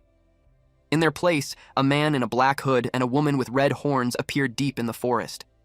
She called the man Uncle Ying and praised him, saying his illusions had grown so strong that even dragon hunter Chen Mian and Jingyo could be fooled. He calmly replied that every profession had its strengths. Even the chairman might not be able to see through his illusions. He then reported that Tianhao and the others had already entered the Black Forest. In that thick fog, without a waystone, they were bound to get separated. He left the rest to her. She smiled and said he could trust her. Then she looked forward to watching them turn on each other. In the next moment, she transformed into Shui. Meanwhile, Tianhao moved forward through the fog-filled forest. The deeper he went, the thicker the mist became. He wondered if there's a way to clear it. Then, he glanced back and realized he was completely alone. He frowned and called out, asking where everyone went. Back to this swordsman. Sheng was going through the same thing. He could not understand how everyone vanished in an instant. He shouted, asking if anyone was there. Then, he felt something behind him. He quickly turned around. But it was just Zhu. He frowned and asked what happened, noticing she was covered in bruises. She nearly collapsed, and he quickly caught her. He asked who did this to her and who hurt her. Sue told Sheng to guess. He froze. Then she stabbed him. He staggered back. He still tried to draw his sword, but she was already gone. He looked around, completely lost on what was happening. Then everything went dark. Meanwhile, Tianhao called out to Qing. Then Muyan suddenly appeared, begging for help. He immediately noticed she was injured, and that didn't sit right with him. She claimed there was a powerful enemy nearby. Then, she purposely made contact with our MC. Tianhao awkwardly said that men and women should keep their distance, and as a gentleman, he shouldn't be holding her. She raised a brow and challenged that. Then she pointed out his hands, and what he was actually touching. He smirked, and said disguising herself as Muyan wouldn't work on him. He had already seen through it. Without hesitation, he ordered his slime to attack with corrosive mucus. She was caught off guard as slime suddenly burst out and fired toward her. Of course, she dodged, but in the process, she slipped out of her disguise, leaving the clothes behind. Tianhao casually tossed them aside. She demanded to know how he figured it out, pointing out that he had barely even met the real Muyan. He shrugged and said it was simple. Her figure didn't match. Muyan's was noticeably different. She stared at him, stunned that she ended up dealing with someone like him. She warned him that next time, he wouldn't be so lucky. Then she vanished into the darkness. Tianhao clicked his tongue. This opponent was going to be a problem. On the other side, Qing and Shui searched for Tianhao, Jinyao, and Sheng. Suddenly, they heard someone call for help. They recognized the voice. It was Sheng. So they ran toward the sound. The fog had lifted, and they found Sheng lying there. He was bleeding. They rushed to him, wondering why he was injured. Unexpectedly, they got stuck. It was baffling as the ground had turned into a swamp. They realized it had to be an illusion. Qing tried to transform, but her wings were stuck in the swamp, so she couldn't fly. Half of Shui's body had already sunk, until she was fully submerged. Ying and the woman with red horns appeared before the swamp and saw that they had taken out 2 more. The woman asked if those 2 had any chance of escaping. He explained that it was the Dark Domain swamp, which appeared randomly in the Black Forest, and anyone who fell into it never survived. Ying suggested taking advantage of it while it was still there and luring the others into it as well. She was determined that the next one she would lure in would be Tianhao, She wanted to watch him drown in the swamp himself. Back to our MC. Tianhao kept searching for Qing and Jingyao. He ordered the unicorn and Slime to help call out to them. Slime told him the black forest was huge and the fog was thick, so even if they shouted, no one would hear them. He realized she was right and thought they might still notice something if they could see it instead. Meanwhile, Uncle Ying sensed him. Suddenly, a lightning bolt struck their location. Ying was caught in it, and the woman with red horns was covered in bruises as well. She worried they had been discovered. He panicked since his dense spell blocked any detection spells below level 20, so there was no way a mere level 20 summoner could have spotted them. At the same time, Tianhao commanded the unicorn to release another shot in hopes the others could see it this time. The unicorn gathered power at the tip of her horn. Slime asked if this would really work. She worried it might hit Qing and the others. He hadn't thought about that, so he told her to aim for the sky instead. The unicorn unleashed the bolt toward the sky. Ying and the woman rode a massive bird and soared through the air. Ying had no idea how Tianhao had spotted them, so they decided to play it safe and approach from above. She commented that he was always so cautious. To their surprise, lightning shot straight toward them, and it knocked them out of the sky. Tianhao heard something, so they followed the direction it came from. Ying questioned why his undetectable dense fog had failed. It puzzled him how Tianhao could have sensed them. He hadn't expected it, so he wanted to know how they were spotted. Suddenly, the communication crystal in his hand began to glow. It was Yu calling. He asked Ying and the succubus how the operation was going. Ying assured him not to worry, saying everything was going smoothly and that they had already eliminated half of the targets. Yu commended him, saying it was what he expected from the guild's elite. He also ordered them to wipe out everyone or buy him as much time as possible. He added that he had already found clues to the entrance of the Black Abyss's second layer. He promised that once it was done, the guild would reward them handsomely. They saw it as an honor to serve the guild. After that, the communication was cut off. The succubus worried about whether they could hold them off.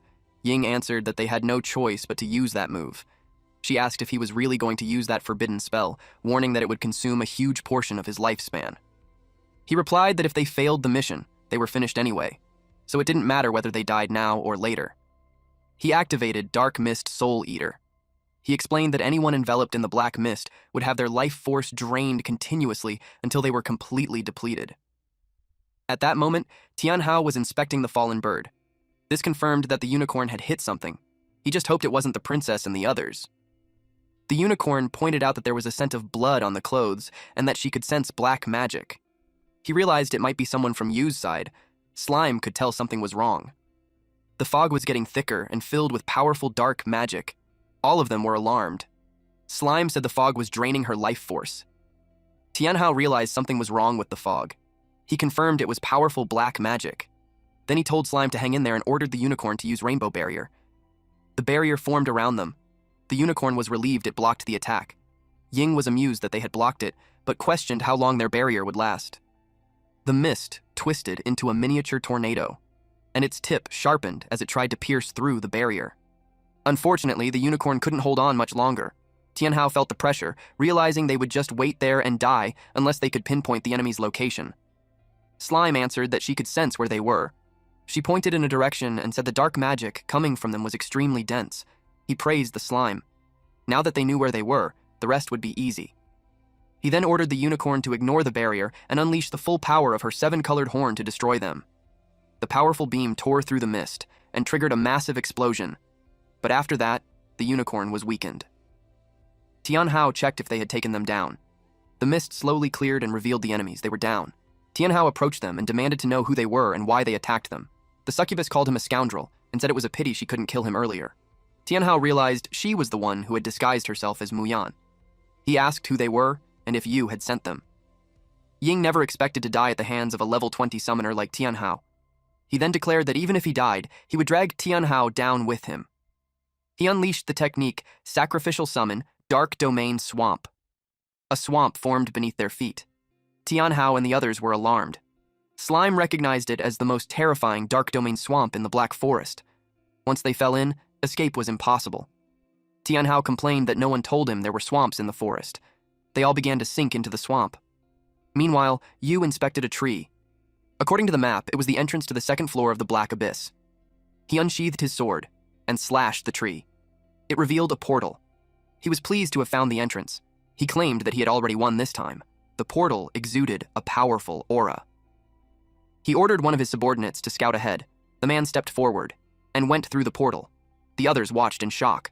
The man came out, wondering if he had reached the second floor of the abyss. He even commented that it looked exactly like the outside. Then he saw his boss and the others, thinking they were clones. Yu grew annoyed. His subordinates pointed out that he had just come back out after being told to scout ahead. He was confused that he had somehow ended up back where he started. Yu asked if he discovered anything. He replied that he didn't know, saying he walked into the vortex and somehow returned to the same spot. This made Yu question if there was a problem with the entrance. Suddenly, he slashed it. He kept striking it repeatedly, but the same slash was just casted back to them. Then he realized it wasn't an entrance at all. He struck again to block the previous sword slash. He looked at the map, baffled since it pointed exactly to that location. One of them asked what they should do next. Since the map marked the entrance there, he decided to keep going, even if he had to dig 3 feet into the ground. A few moments later, we see Yu continue slashing. A massive bear took the full force of the attack. The bear glared at him. Meanwhile, a man sitting atop the tree sighed and asked what the point of all this was. He told Yu it wasn't easy for them to grow a tree that large. Yu demanded to know who he was.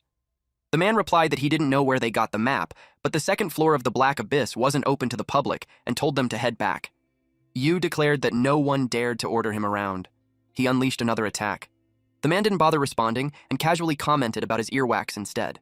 The strike was about to hit him. At the last moment, he summoned a holographic frog and used it to shatter the attack. Yu was surprised and asked if he was a summoner too. The man questioned what he meant by "too," asking if Yu knew other summoners. This made Yu demand who they really were, pointing out that summoner classes were supposed to have gone extinct 1,000 years ago. The man casually replied that he was just a bored, middle-aged man passing through. His summoned bat flew toward him. It delivered a message that surprised him. He wondered how anyone could have entered the second floor since he had sealed the entrance himself. He told Big Mouth, his frog, to send them away, saying he needed to head back and check things out. Then he activated Reverse Summon and disappeared. At the same time, the summoned frog started gathering magic particles around the area. Yu was left wondering who that man really was. At an island, Tianhao wondered how the bottom of the swamp was connected to this place and questioned where they were. In short, they have been transported here. Then they decided to split up and scout the island. They were supposed to be searching for the second floor of the Black Abyss, so he couldn't understand how they ended up there. Slime informed him that she sensed a powerful force nearby. Unicorn confirmed that she sensed it too. He looked around but said he couldn't see anything. Suddenly, the island began to shake. He wondered what was happening and thought it might be an earthquake. Someone said it felt like a summoner's aura. This creature exclaimed that their master had returned. Tianhao questioned if it was him and asked who they were. Again, the ground trembled. The water began to rise, and it revealed a massive creature. Everyone was shocked to see a giant whale. Tianhao questioned how a whale could be that big. The screen showed that it was a wavebreaker whale, but the rest of its details were unknown. He thought it had to be some kind of joke since the stats weren't showing. He wondered if it was some kind of ancient divine beast. The whale spoke and asked if he remembered it, saying it was his little whale. Tianhao was completely confused. He even thought it was some kind of joke.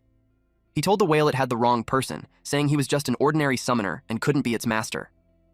Slime and Unicorn agreed that their master couldn't be its master. The whale insisted he was right, especially since his aura matched its master's. It firmly believed in its master's promise to return. He tried to explain that it was mistaken. The whale then declared that if he wasn't its master, then he was an intruder that needed to be eliminated. Because of this, Tianhao suddenly admitted that yes, he was its master. He needed to pretend for a bit. The whale happily responded that it knew it was him. Slime questioned him, asking if he was really going to admit it just like that. He replied that he had no choice, saying that if he kept arguing, he might end up dead. He asked the little whale where exactly they were. He made an excuse that it had been a long time since he had been back, so he had forgotten. The whale explained that he had reached the second floor of the Black Abyss. He repeated it in surprise, questioning if it was really the second floor. He was amused that the Dark Domain Swamp had actually led to this place. The whale believed him and informed him that after he sealed the entrance to the second floor, it had remained there, waiting for his return. Now it made sense to him why, after falling into the swamp, he somehow ended up in the right place. He asked if they were the only ones there, or if there were other creatures nearby. The whale answered that there were dozens of others in their tribe, all living in a temple beneath the ocean. And now that he had returned, They could finally hold their millennia-long sacrificial ritual to awaken the tribe guardian's power. He asked what the sacrificial ritual involved. The whale was surprised that he had forgotten, especially since he was the one who had established the ritual procedures. He awkwardly laughed and made an excuse that he was just testing if the whale had remembered his instructions. The whale assured him that everything he had decreed was etched into their hearts. It led them toward the temple. It told him to hold on tight as they crossed the barrier. And they vanished. At the temple. They suddenly appeared. Everyone knelt down and greeted them. He greeted everyone, saying it had been a long time and hoped they had all been well. One of the representatives told him that the sacrificial ritual could now begin and asked him to stand before the stone altar. He thought to himself that he had no choice but to play along, since these were all ancient divine beasts. There was no way he could fight them. After he stepped forward, the leader called for the ritual to begin and ordered them to bring out the finest food and drink. Tianhao was confused since a sacrificial ritual was supposed to be solemn, yet they sounded casual instead. The representative explained that this was according to his requirements and that none of it had changed. The women brought out food and drink. It looked like sticky, muddy paste on the plate. This worried Slime and Unicorn. Tianhao asked if it was even edible or if they were trying to poison him. The man explained that it was their favorite dish, rice cakes dipped in sour juice and stinky sauce. Tianhao had no choice but to keep up the act, so he ate it. The people were delighted and said that even after all those years, their master was still as impressive as ever. The man then reported that a terrifying dark beast had appeared recently and had been constantly attacking them, with several of their companions already killed. The others added that their tribe's full power could only be awakened under his leadership, hoping he would lead them to protect their home. Tianhao thought to himself that even beings this powerful couldn't handle it, so there was no way a level 20 summoner like him could deal with it. Suddenly, someone shouted that the dark beast was attacking. They all looked toward the sky. He saw the silhouette of two humans riding that beast. Tianhao was shocked to recognize Qing and Shui. They panicked when they saw the monster had returned. Tianhao called out to Qing and Shui. Slime wondered if they were just an illusion. He was pulled back by the representative and told not to act recklessly, but he demanded to be let go. He was warned that it was a shadow monster, and the dark energy on its surface could devour everything. He was no match for it. The giant leader told everyone not to panic, saying that with the master present, the shadow monster was no match for them. He added that as long as they united, they could destroy it without the master needing to lift a finger. Everyone still looked terrified. Tianhao was confused. The same man who said he wasn't a match was now urging others to fight instead. The monster flew straight toward them.